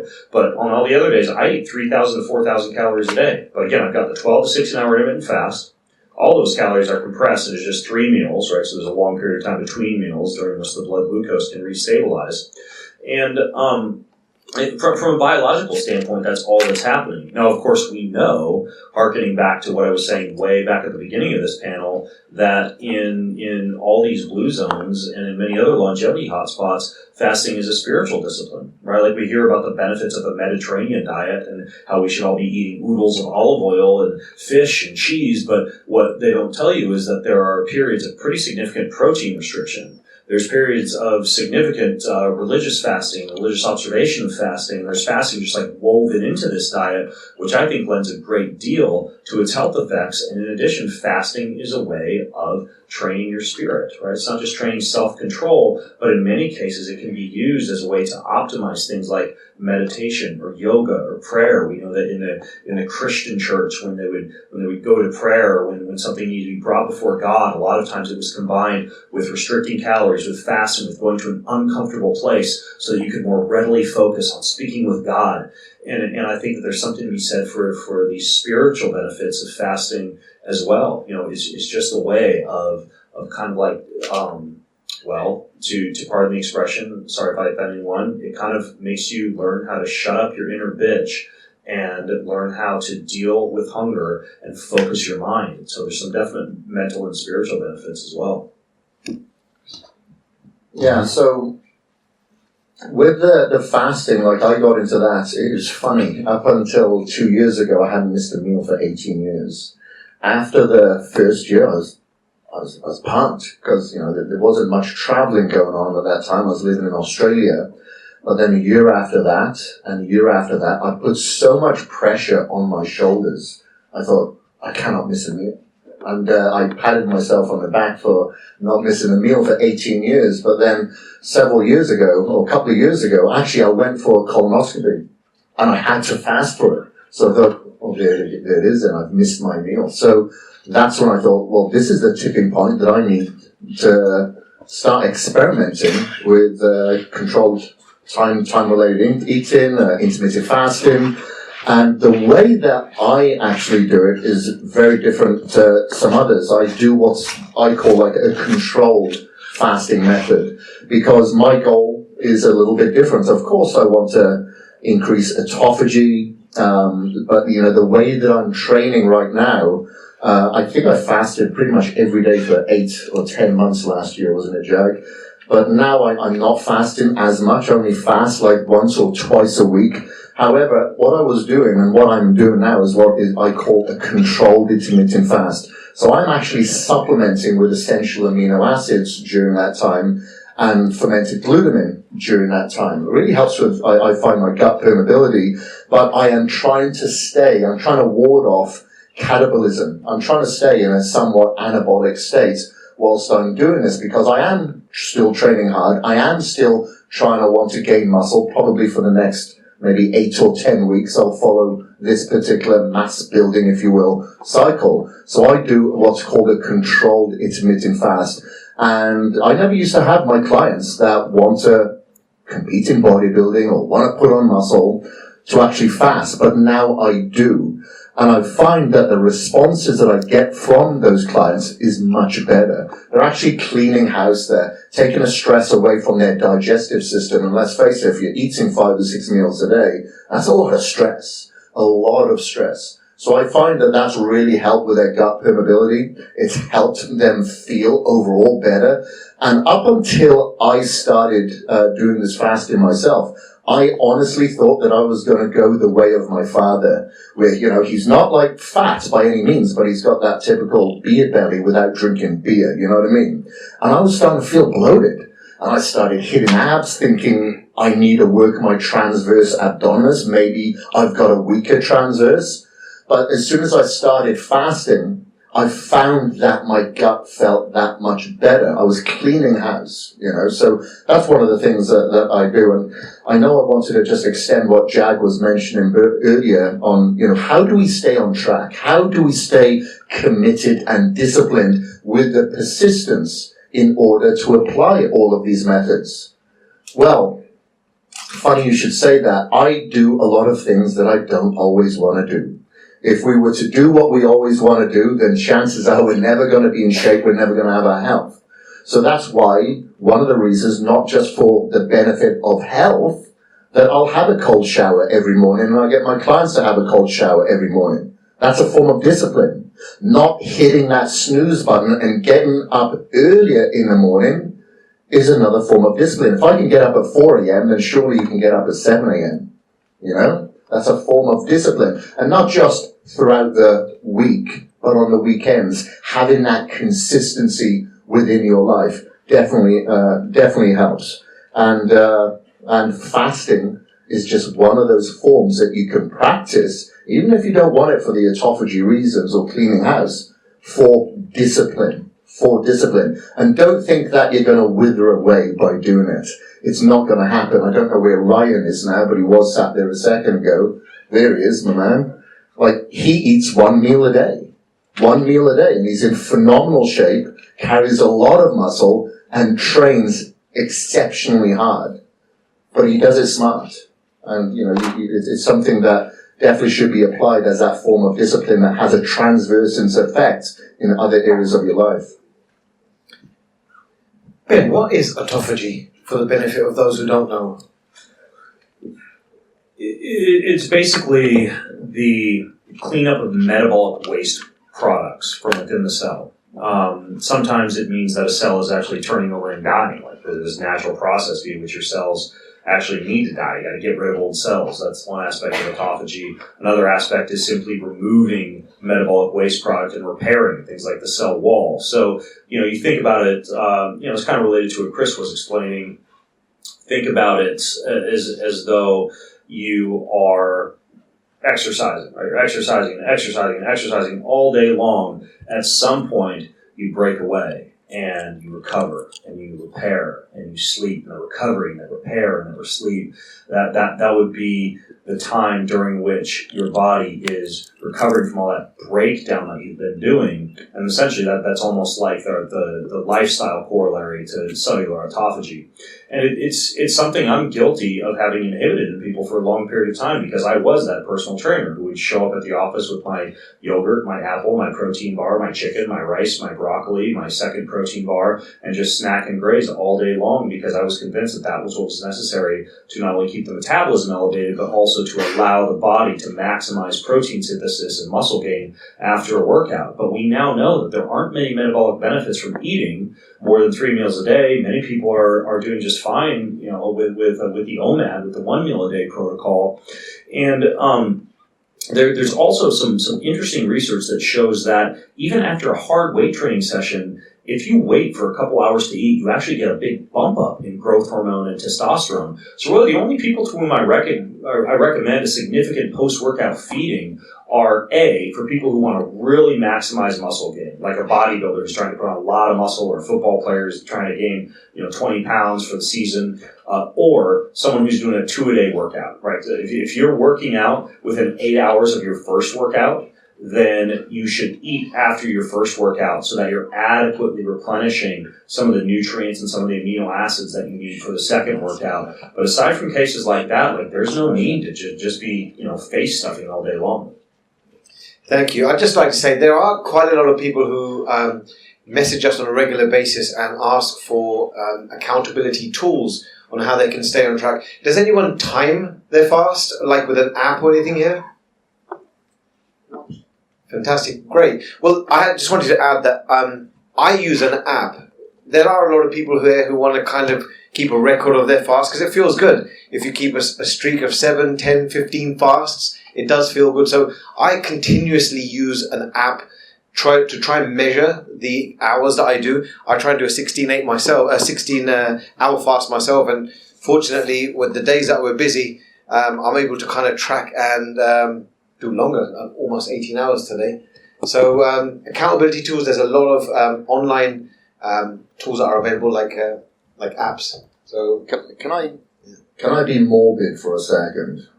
Some people think it's morbid, but I actually have an app called Countdown. I don't know if you guys are aware of this, but basically, if I put in here, maybe I think that I'll live to 100 years old, but maybe at 80, 90, you can put in the years that you feel that you'll live to, and you can see how many meals that you have left based on how many you eat per day, how many weekends you have left, how many days you have left. There's all sorts on here. How many times to have sex. I haven't got many, actually. How many sunrises to see, how many trips, based on how many trips they're going to take a year. And I find this very, very efficient for me. Of course, if I want to have downtime, that is scheduled downtime. But it allows me to be that much more efficient and be present within the conversation that we're having now, within the time that I spend with my loved ones, and the time of my meals, to make sure that that meal is going to be nourishing for me, because my time is going. My workouts aren't there just to show up. They're going to be quality workouts, because I need to be efficient with my time. So that's just another What's that app called? Countdown. I like that. That's something that's huge in our life, and huge in our home, in our practice with my children and my family, is a gratitude practice. Writing down every single day one thing that you are grateful for, but a constancy of gratitude throughout the day. That app's amazing for something like that. Like for me, recently it's been breath. Every breath counts. Be grateful for every single breath. And this also means that even something as simple as the way that you breathe when you're exercising, where every breath that you take while exercising can dictate the benefits of that workout. I try to do a lot of nasal breathing when I work out. I talk about how when I walk, I try to breathe out for a longer period of time than I breathe in. I don't know how many times we breathe during the day. You could probably figure it out with our respiratory rate of 12 to 16 breaths per minute. But this idea of even being cognizant of every single breath. And then, of course, as Kris just alluded to, it kind of makes you more aware, and I think also more grateful for, every meal, every breath, every time you lay your head to sleep, everything. Yeah, it's overlooked as well. It's like when I started getting ready for a triathlon, I just started running, assuming that I know how to run, because we all started walking and running as kids, so we all assume we know how to run. And I couldn't believe how inefficient I was with my run. I read a book called The Art of Running, and then started to visualize that I had a sphere inside my stomach. If I leant forward, it would fall. To the side, it would fall. A lot of things went into that efficiency of the running that allowed me to be better. Same with swimming. You know, you just think, oh my God, I'm so unfit when you start. Well, actually, no, you're inefficient. You're not hydrodynamic. And it's the same with breathing. Because we've been breathing all our lives, we assume we know how to breathe. But when you're conscious of it, you realize how shallow you are with your breath. You're not oxygenating your brain and your body as you could. And like, I think Wim Hof, they did some studies on him where you're able to increase your pH by about 8.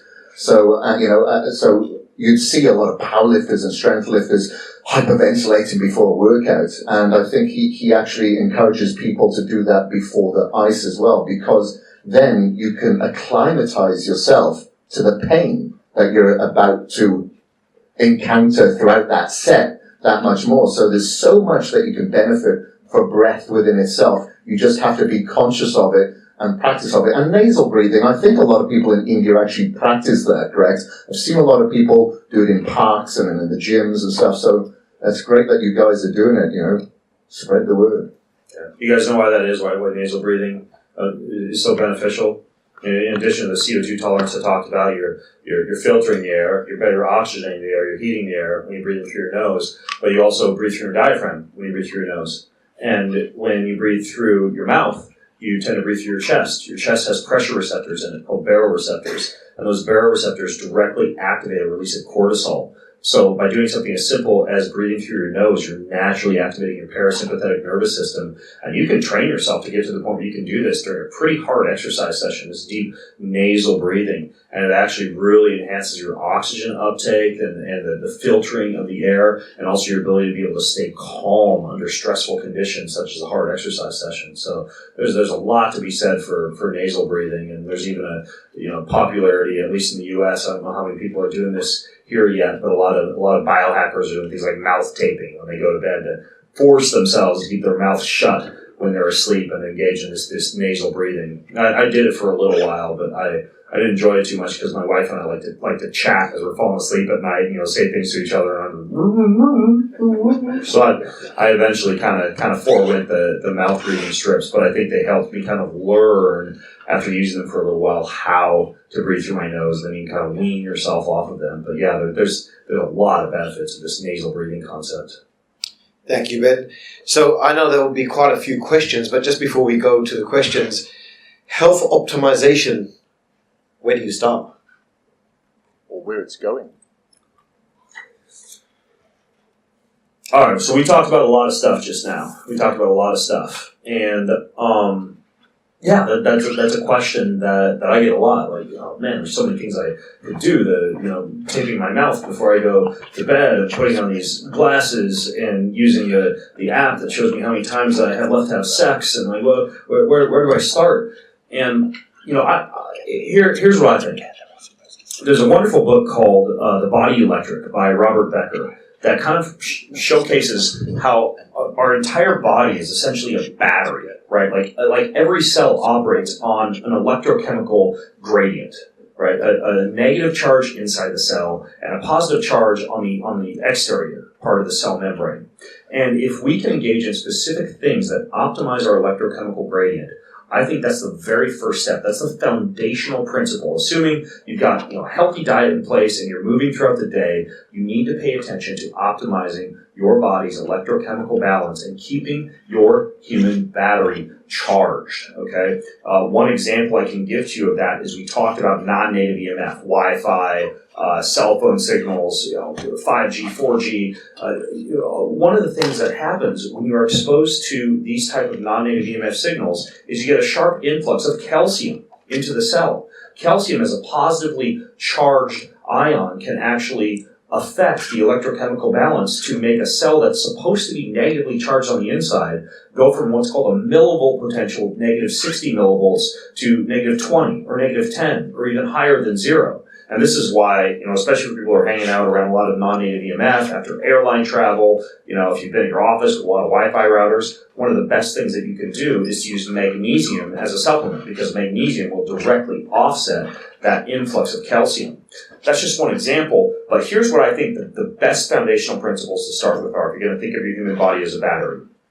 A, we know that the Earth, every time it's struck by lightning, accumulates a whole bunch of negative ions from that lightning. And lightning is striking the planet all the time, which means that the Earth is chock full of negative ions that help to restore that electrochemical balance. This means that going outside barefoot, or wearing special shoes called earthing or grounding shoes that allow you to be in contact with the earth while still having your feet protected. Using things like grounding and earthing technology such as grounding mats or earthing mats that allow you to pull those negative ions from the planet of the earth.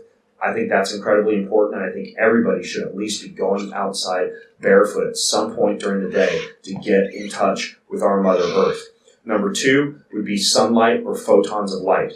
It could be like those red light panels that I talked about. It could be getting outside in sunlight, like I was talking about a long time ago in this talk. But we know that sunlight directly charges up the body with electricity as well. And we actually know now, based on newer research, that the human body can photosynthesize, very similar to a plant.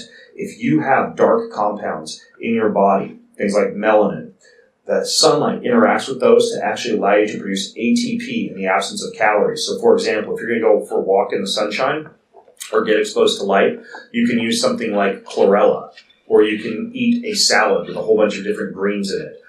You can consume chaga mushroom, which is very high in melanin content, and you can actually further enhance your body's ability to be able to produce energy and maintain a proper electrochemical balance in response to sunlight, right? So we've got being in touch with the earth, being in sunlight.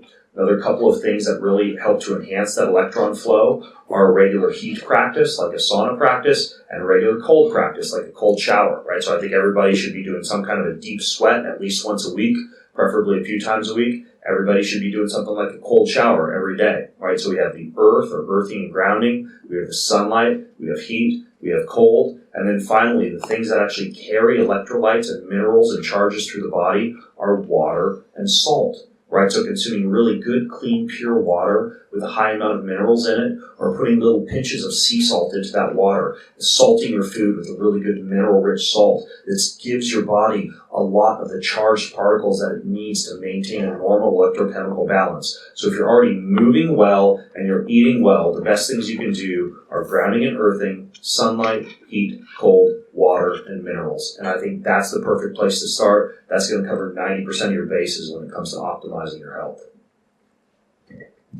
I think Ben pretty much covered absolutely everything there. But just in regards to hydration, remember you guys have coconut water here. And it's the closest hydration fluid that you can have to blood plasma. Take advantage of that. Hydrate yourself. One of the things that I've noticed, especially in the UK and here in India, people drink coffee and tea and think that's hydrating them. In fact, it isn't. It can actually have a diuretic effect. And it isn't just the volume of fluid that you're drinking. I noticed when I was living here, I was sweating all the time. I'm a sweater anyway. And just drinking volumes of fluid, I was just getting bloated, but I wasn't hydrating myself. If anything, I was diluting myself of the proper mineral balance. But having coconut water can, be one of the hacks that you guys can apply very easily here. And, in regards to the earthing, definitely overlooked. I know it's very difficult in populated places here to find yourself some grass and earth yourself. But there are, earthing mats. I've actually brought one with me to put in a bed that I sleep on. And I've got one at home that's there permanently. I actually have what's called like earthy bars on my shoes at the moment. So when I'm walking, I am actually getting somewhat earth at the same time. And, where this is all going, where, biohacking is going, I have no idea at the moment, but I can only assume that a lot of them are going to start getting stacked together. We're going to have sensory deprivation tanks with photobiomodulation, with earthing, with inside. I can see that's probably going to be one of the things that we're going to see in the future. Awesome, thank you. And love to open up to any questions. So please do stand and ask any questions that you may have. Do we have a microphone for people who are asking questions? Yes. Someone could take this. We could use one of these microphones and have maybe a microphone runner. Somebody who wants to get a little bit of exercise right now could pass the microphone around as we go. This is originating from one of your articles where you mentioned injuring your lower back recently while deadlifting, and then you could recover very quickly. I don't know, do you remember what I'm talking about?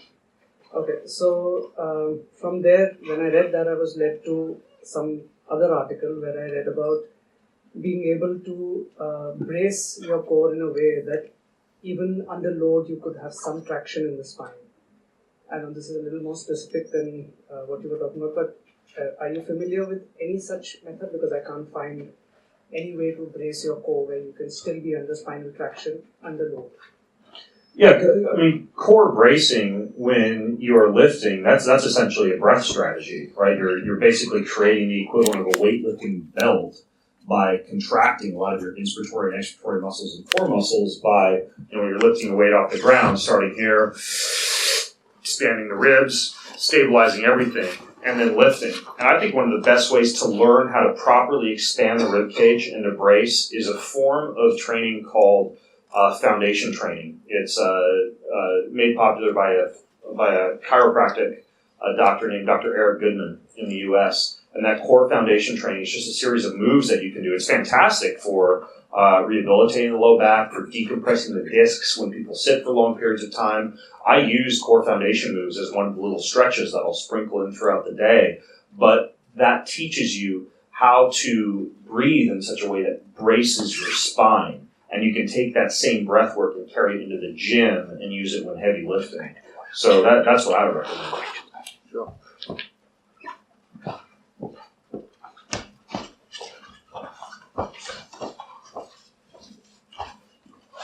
Hi Ben, a true fan of yours, like super fan of yours, and I've actually got the Kion Amino tabs. So I got it from Amazon India, and it's almost 3 times the price. So is it original? I mean, because you said that you're not shipping it outside India. I have no clue what that is. You could be consuming crack cocaine for all I know. We don't sell Kion Aminos on Amazon India, so somebody's selling it fake. It's your like complete brand there, and your videos there, and then it's like $120. So I've ordered it actually. So I would proceed with great caution. I mean, I should cancel it.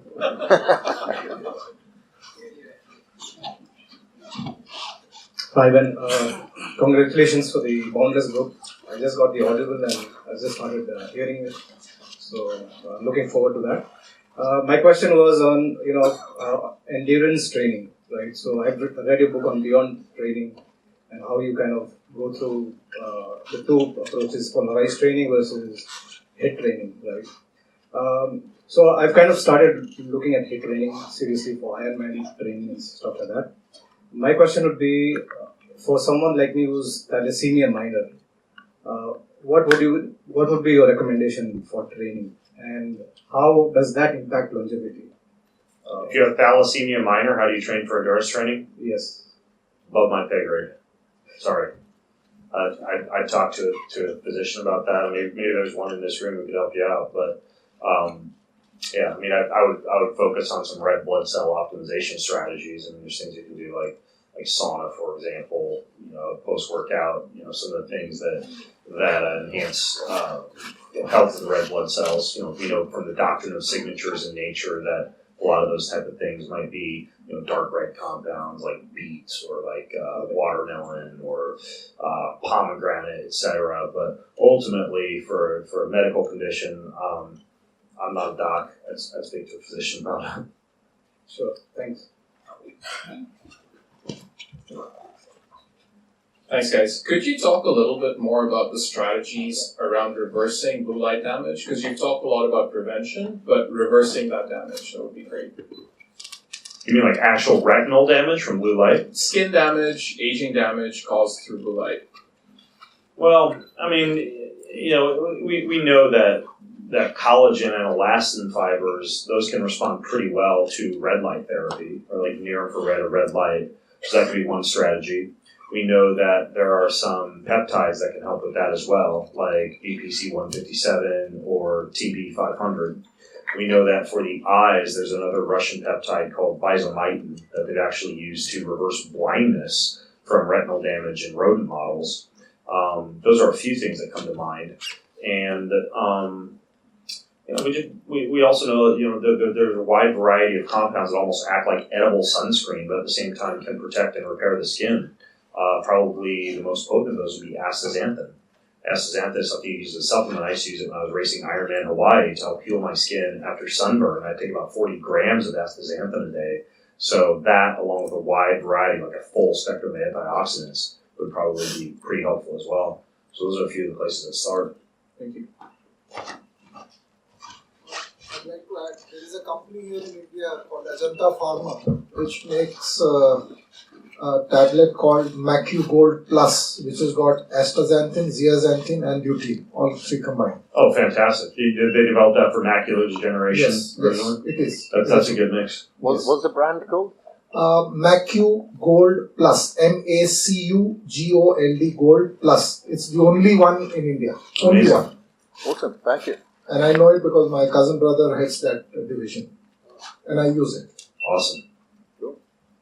So can I ask a question? Absolutely. So if you look at the disease pattern in the world today, majority of the diseases are autoimmune diseases. And to the extent that 70% of the death in the entire world is caused by autoimmune diseases. Diabetes, Alzheimer's, cardiovascular, name it, cancer, all of them happen because of that. So can you just tell us something about how we can start looking at this and trying to stop and then reverse it? Autoimmune disease, in my opinion, most of the time, and there are exceptions to this, but it comes down to the gut and inflammation. Like chronic stress, chronic inflammation, that simply renders you more sensitive to any autoimmune type of issue. And so I think one of the best things you can do is to incorporate a lot of the strategies that we talked about from a lifestyle standpoint today, such as breathwork and monitoring vegetable oils, things like that. But I also think healing the gut and in a diet that eliminates a lot of the common autoimmune triggers, like just like in the U.S., monocropping is an issue here. Like wheat, corn, soy, etc. Not only is it destroying our planet and turning all our soil into dirt, but it's also presenting our gut with a host of compounds that are either laced with oversized pesticides that can cause the gut damage, or large protein molecules that can cross that blood-gut barrier and cause an immune reaction, with things like gluten and lectins being two of the more well-known molecules that can do that. So when it comes to the gut, there are certain things that can help to heal the lining of the gut that I'm a huge fan of, especially when paired with a diet that restricts a lot of those common autoimmune triggers. So if you look at something like the paleo autoimmune diet, right, you're eliminating for a certain period of time legumes, corn, soy, wheat, a lot of these things that we know, if someone has a compromised gut, can be an issue. Now, where I differ from the paleo diet or the carnivore diet or any of these other diets that can be helpful for autoimmune conditions is I don't think in most cases they're a diet you need to follow for life, right? We're talking about like 12 to 20 weeks that you would follow those, and you would also at the same time engage in practices that help to heal the lining of the gut. Some of my favorites for that would be, for example, colostrum. We know that babies are born with a slightly leaky gut lining, and one of the best things to heal that gut lining is a little bit of colostrum that comes as part of the first part of a mammal's breast milk.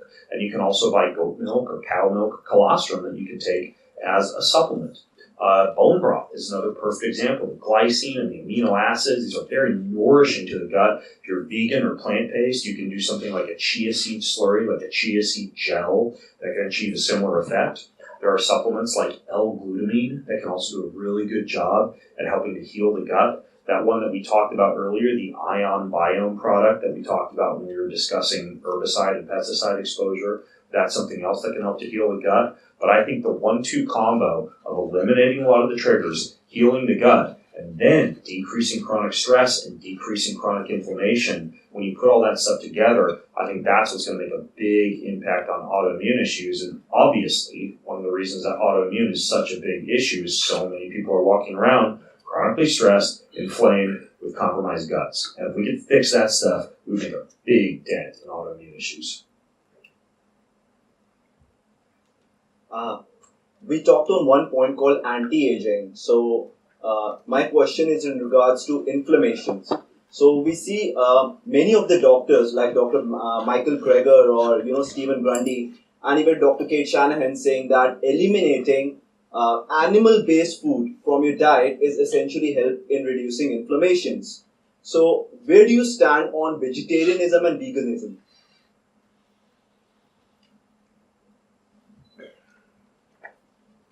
It depends. So animal-based products, we know from a variety of studies, can contribute to things like cardiovascular disease and cancer. And the reason for that is twofold. A, the actual source of the animal itself, right? Whether it's antibiotics and hormones, whether it's processing and smoking and doing things that can increase the number of carcinogens in that meat, grilling at high temperatures, blackening, etc. We know that just like plants, as I was talking about earlier, need to be prepared properly with soaking and sprouting and fermenting. The same thing should be said for animals. They need to be properly sourced and they need to be properly prepared for them not to be damaging to the human body. And furthermore, excess consumption of meat products, and this relates to what I was saying about the Mediterranean diet and how certain periods of the week or the year there's lower amounts of protein consumed, because we know if you're constantly overfeeding with protein, you're eating large amounts of the amino acid leucine, and you're getting a big activation of mTOR, which can, when constantly elevated, be something that could be too pro-growth, too anabolic, too potentially carcinogenic, right? So there are issues if you're eating an omnivorous diet or an animal-based diet, if you're not choosing your animal products and preparing them properly, and also if you're not paying attention to the amount of protein that you're actually consuming and the frequency with which you're consuming it. Now, we can also look at the environmental impact and also just the animal cruelty aspects of a lot of animal operations these days, everything from CAFO feedlots to, the way that chickens are very, very quickly bred and raised, and we produce a large impact on the environment in the way that we raise animals versus, say, like regenerative farming and crop rotation and grass-fed, grass-finished lots for animals. So the issue when we look at veganism and vegetarianism, which can be a way to get rid of some of those issues with animal products, is we introduce other issues. We introduce issues such as we know the human body needs omega-3 fatty acids, especially in the form of DHA, which can be difficult to get from plants. We know that the human body needs creatine, carnitine, carnosine, taurine, vitamin B12, and a host of other nutrients that can be difficult to attain on a plant-based diet unless you're in a very intelligent way supplementing that diet. Not to say that it can't be done, it's just that many plant-based eaters who I know don't do things like soak, sprout, ferment, and also supplement in such a way that can allow that diet to be healthy. Can you be healthy on a plant-based diet by eating it the right way? Absolutely. You just have to, it's a little bit more difficult to get everything you need from a plant-based diet unless you're very careful. So for me personally, I eat an omnivorous diet, right? So I'm cognizant of my protein intake. I always know the source from which the animal that I'm eating actually came, but then I also eat a lot of plants, I eat a lot of herbs, I eat a lot of spices, and I also make sure those are soaked and sprouted and fermented so they're not doing damage to the gut. So, I think that in most cases, many people can thrive on an omnivorous diet. And we can also get into self-quantification, right? Like there are certain people, for example, that are they're under methylators, right? And they need a higher amount of methyl groups in their diet. And for those people, they might not feel so good unless they have some of those animal-rich methyl compounds in their diet versus an over-methylator who might do better on a plant-based diet. We know that certain people, for example, have, let me think of another example for you. I guess I could use something like a ketogenic diet as an example. and this is more about just like dietary customization more than just animal versus plant-based diet, but certain people have poor gallbladder and liver function. Certain people have an FTO gene that predisposes them to a high amount of weight gain and inflammation in response to saturated fats. Certain people have an ApoE gene that dictates a higher risk of cardiovascular disease and Alzheimer's in response to a high-fat diet. And these would be people who, although a ketogenic diet would work just fine for their friend or their neighbor, would actually not be a great idea for them. So ultimately, it comes down to the fact that A, we must be cognizant of the way that our food is prepared and fill in the gaps in our diet if we've chosen to eat a diet such as a plant-based diet and eliminate some food groups. And B, we should be aware of the individuality of our own bodies and choose a diet that's most precisely correlated to our genetics and our blood work, so we know that what we're eating is for us and not because it's, coming from the most popular, hottest diet book that currently is on the market. And I think if those are some of the things we think about when we're eating, we can do a better job of maintaining health. And the last thing I want to say is that, no matter the diet, again, if we look at these blue zones, there are characteristics that we see over and over again, whether you are in, Sardinia eating a Mediterranean diet or whether you're in Loma Linda eating a plant-based diet. And these are things like Kris was talking about, eating in a parasympathetic state, chewing your food, blessing the meal, being grateful for the meal, eating with people, not eating while you're driving through traffic, but sitting down with family.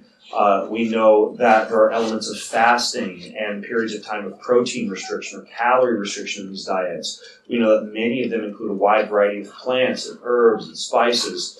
And so if you look at these patterns, fasting, eating in a parasympathetically driven state, including a wide variety of foods, we can at least structure our diet in such a way, no matter what the source of the food is, that kind of mimics what we know to be things that make any type of eating healthy for a human. Hi, Ben. So my question is around fasting. So given that I have a condition of PCOD as well as low metabolic syndrome. So given those conditions, it sounds like fasting would be a really good way to switch my body from using carbohydrate as a fuel source to using fat as a fuel source. But at the same time, my hypothyroidism condition inhibits me, or rather it is not suitable for a person like me to stay in longer fasting zones as well as calorie restricted diets, because otherwise my body would stop converting T4 to T3. So I'm kind of at my wit's end because I've tried calorie restricted diets for 3 or so months and I have lost some fat, but when I come back to the normal way of eating, I would again put it back. So it's like it's going back and forth. So I'm kind of at my wit's end on what approach to follow that. I would focus on two things. Insulin sensitization, right? So making sure that you're working in a lot of those glycemic variability strategies that we talked about earlier, whether it be cold showers, bitters, herbs, spices, low-level physical activity throughout the day, all the things that can help to stabilize your insulin levels. And next, I would not completely avoid fasting, but for you, I would just very, very simple. I would do a 10 to 12 hour intermittent fast daily. Not like 3 days a week or 4 days a week or every once in a while, but 365 days a year. Give your body that overnight cleanup, but you don't have to overdo it. And then when it is time to eat a lot of really nourishing, nutrient-dense foods that your body needs. Diet rich in fatty acids and fermented foods and bioavailable protein. And then do that overnight fast. Make sure you're staying cognizant of your blood glucose levels. And I would start with something that simple. And what's your stand on calorie restricted diets? What did you say? What's your stand on calorie restricted diets? Do I need to... Calorie restriction can be helpful, but long-term calorie restriction can suppress thyroid function and suppress metabolic function. And so, in that case, cyclic calorie restriction is better, right? Even in a less like a lot of the athletes I work with, they're doing a nightly refeed, on carbohydrates, just eating a lot of food every night and kind of restricting some calories or some carbohydrates during the day. But for other people, you can restrict calories for 5 days a week, and then on the weekend, eat enough calories to maintain caloric balance, so you're sending your body a signal that's not in a time of starvation or famine, and then once the next week starts, you get back into mild calorie restriction. I think that's more sustainable to do cyclic calorie restriction than long-term calorie restriction. Okay. Thank you so much. Yes. Hey Ben, I'm a fan of your work and I love Kolchak as well. However, there's an issue. So I've been fasting for 4 years, and you know the polar metabolic typing. That's what I am. And Kolchak recommends that I follow strong breakfast and then lighter lunch and dinners.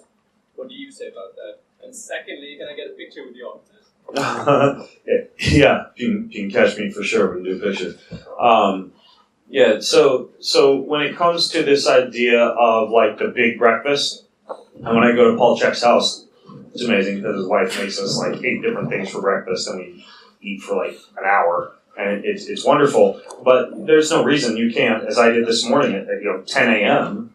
And I finished dinner about 9 p.m. last night. And had a wonderful big breakfast right here at the hotel at 10 a.m., right? But so I just shift. I do big breakfast, and I'll do big superfood smoothies and things like that, but I just make sure that I'm following that 12 to 16 hour intermittent overnight fast. And the only time I'll break that rule is we know that there are certain things called Zeitgebers. These are circadian rhythm cues, right? We know that bright amounts of light in the morning is very good, as I mentioned earlier, for jump-starting the circadian rhythm.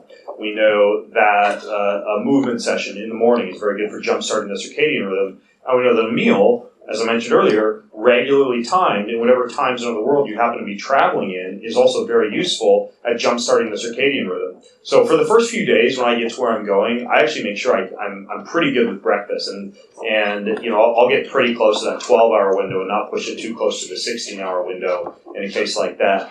But ultimately, there's no reason you can't have your cake and eat it too. As long as you're not eating a late-night dinner, you can still do a 12 to 16-hour intermittent fast, still have a big breakfast, and do the light lunch, light dinner approach. Yeah, is this okay? Because I'm speaking through this. Yeah, we can hear you through the mask. Okay. Yeah, so thank you all, Jag, for moderating, and Ben and Kris for all the wonderful information. So just to give a bit of a context before I ask my question, I was born in India. I was here for 19 years.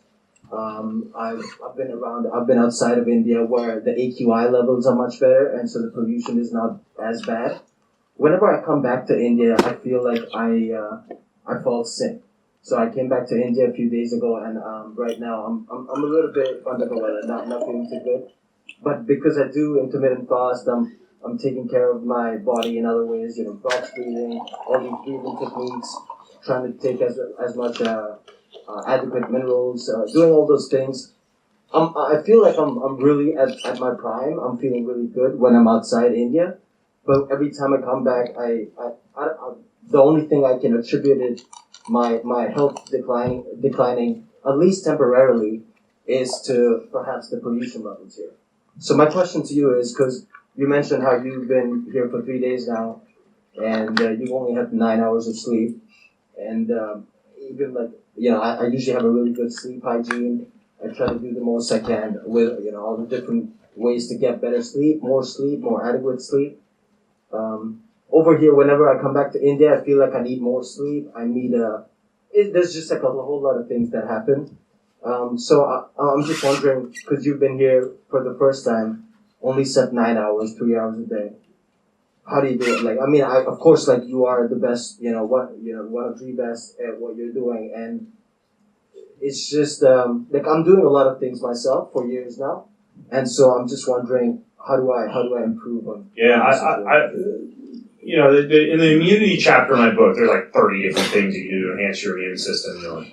Chaga and turkey tail mushroom extract and oil of oregano and bee propolis and colostrum. And I certainly use that type of stuff, quite a bit when I travel. But specifically, what I focused on when I came to India, because I was aware of some of the air quality issues, and I was aware also of the coronavirus scare, I really paid attention to things that would specifically protect me when it comes to airborne pathogens.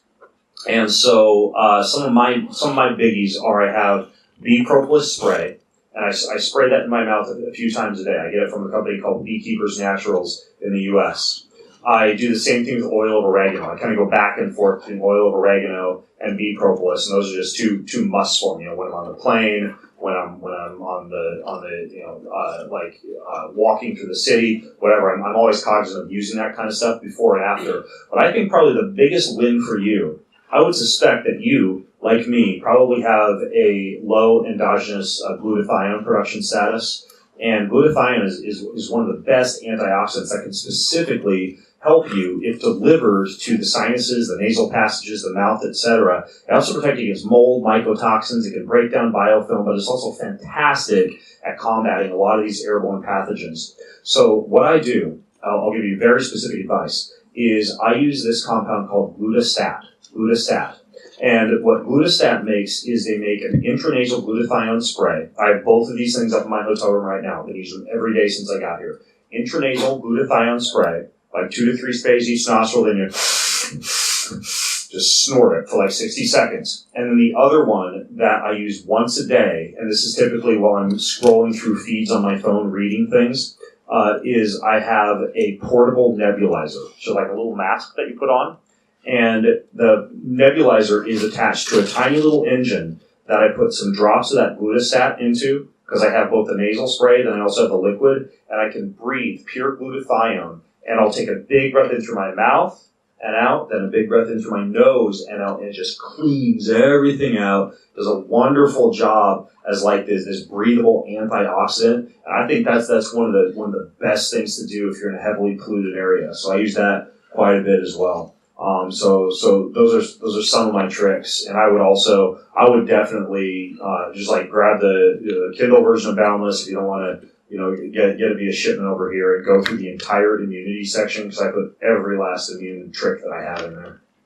Perfect. I'm just one follow-up question to that, because I do have a nephew who is much younger. Would it be okay for somebody like him to also be doing all of this? Because he does need a nebulizer. Yeah, my kids take glutathione. Yeah, and as long as he can wrap his head around like snorting or breathing. Yeah.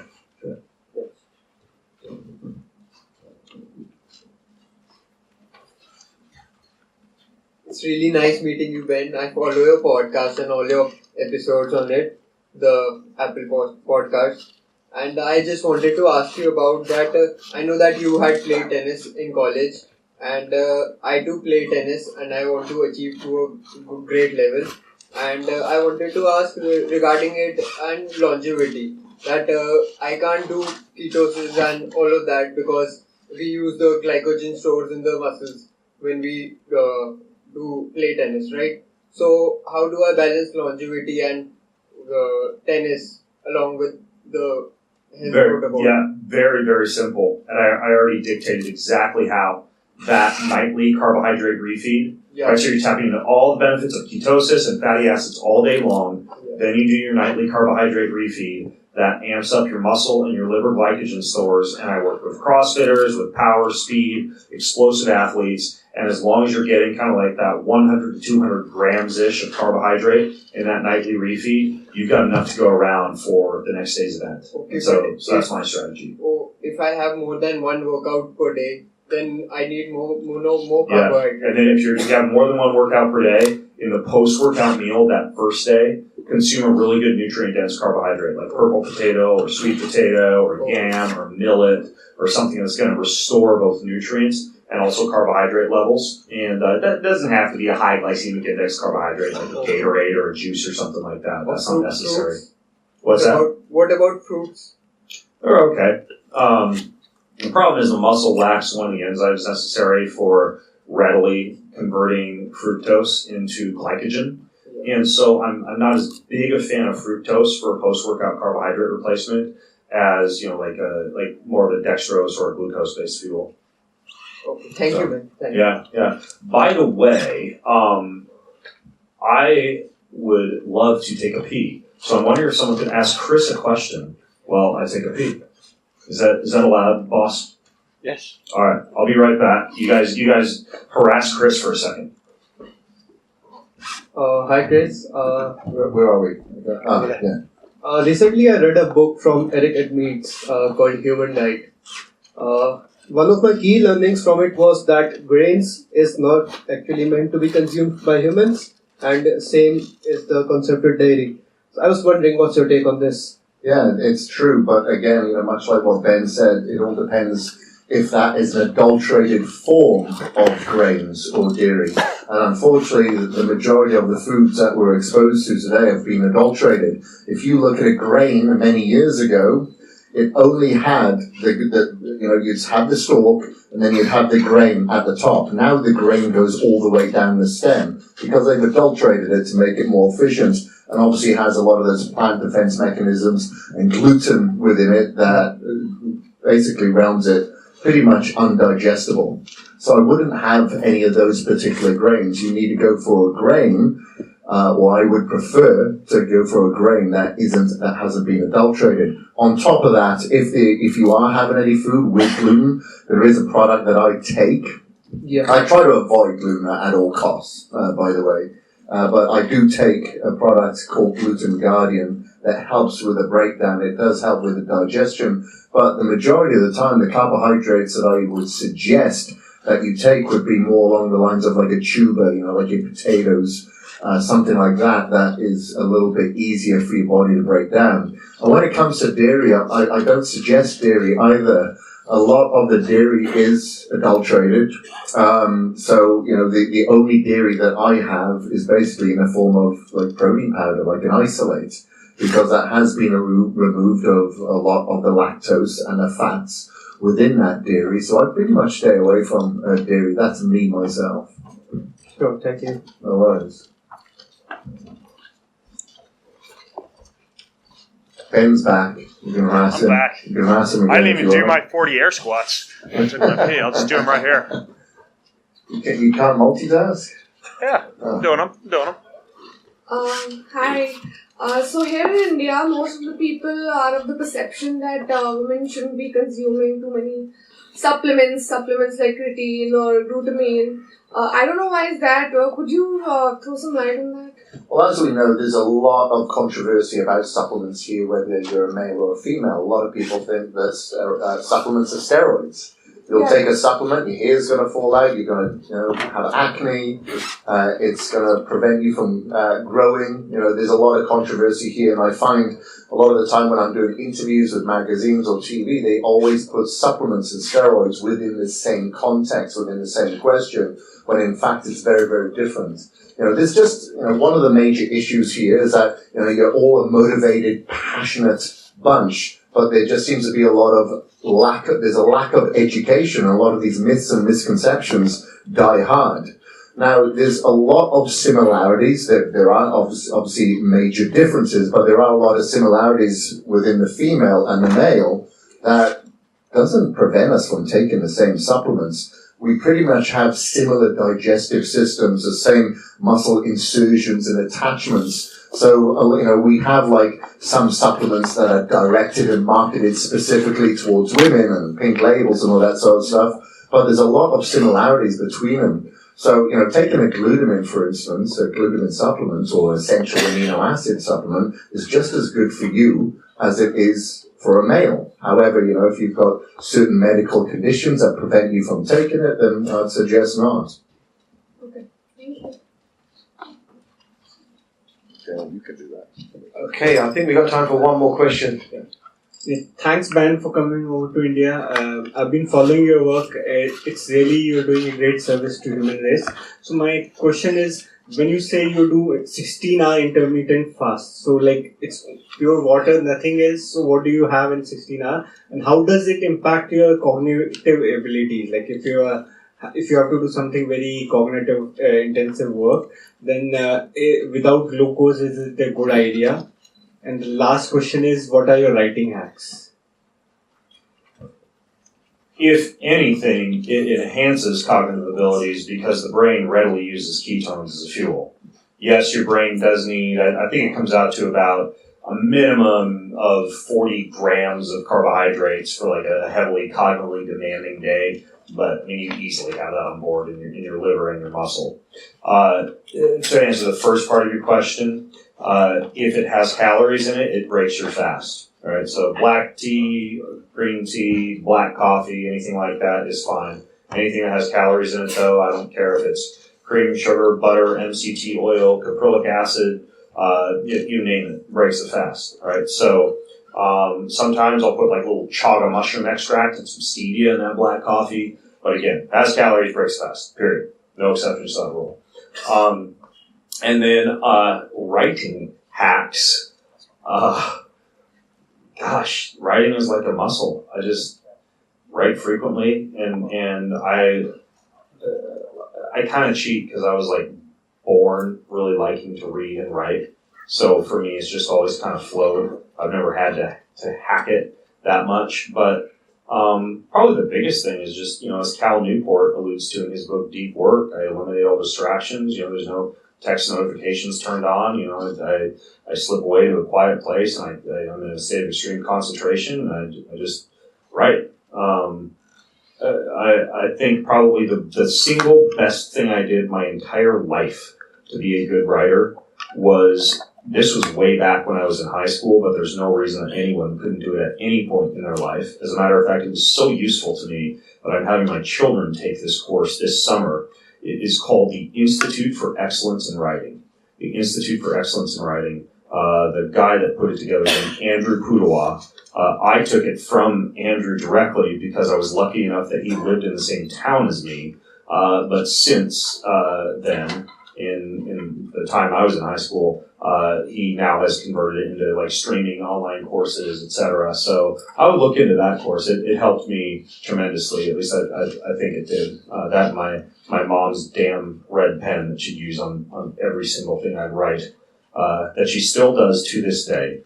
Every Facebook post, every Instagram post, I'll inevitably get a email from my mom that says you should have used this word here, or you used the word "the" twice, and so a very strict editorial mother, and that Institute for Excellence in Writing, I think, served me a lot growing up, and perhaps even to this day. So, good questions. Awesome. Thank you, Ben. Thank you, Kris. Can we have a round of applause for these two gentlemen first of all, please? So I'm sure there will be many more questions that you may have, and as I mentioned at the start, Ben has just released a new publication. Could you just remind everyone where they can get that from? Yeah, the book, which, it's 650 pages, and there's another 400 pages on the book website. It'll answer a lot of your questions. So for here in India, it's boundlessbook.com/book-depository. boundlessbook.com/book-depository. I also coach and consult with people from all over the world via Skype. I talk to people constantly. I'm usually doing about 20 sessions a week, talking to people about everything from fat loss and muscle gain to blood work and labs to sports performance parameters to, anything that someone wants to delve into with me. And so that's not just for people in the U.S. I do that all over the world. And then I think most of you, it sounds like, are kind of aware of my podcast and my blog, but if you want to, read what I put out or listen to me interview people way smarter than me twice a week for a good 60 to 90 minutes, that's at bengreenfieldfitness.com. For like coaching and stuff like that, it's just bengreenfieldfitness.com. No, it isn't anymore. It's just bengreenfieldcoaching.com. If you want to use my services and get on a phone call with me or have me write out a training plan or a nutrition plan for you or anything like that, I'm happy to help out. So that's bengreenfieldcoaching.com for that stuff. I'll be interviewing somebody way smarter than me tomorrow. Kris, we get a lot of people ask questions. I know that you recently started a service online. I'd just like you to tell people about HealthKick. Yeah, so I just recently started HealthKick, that's spelled K-I-K, healthkick.com. We'll have a new website, actually. It's currently going through a revamp over the next couple of months. So this is, a lot of people, I put out a lot of free content, as you guys know, on my Caged Muscle website, bodybuilding.com, of people that wanted additional content specifically to cover specific areas.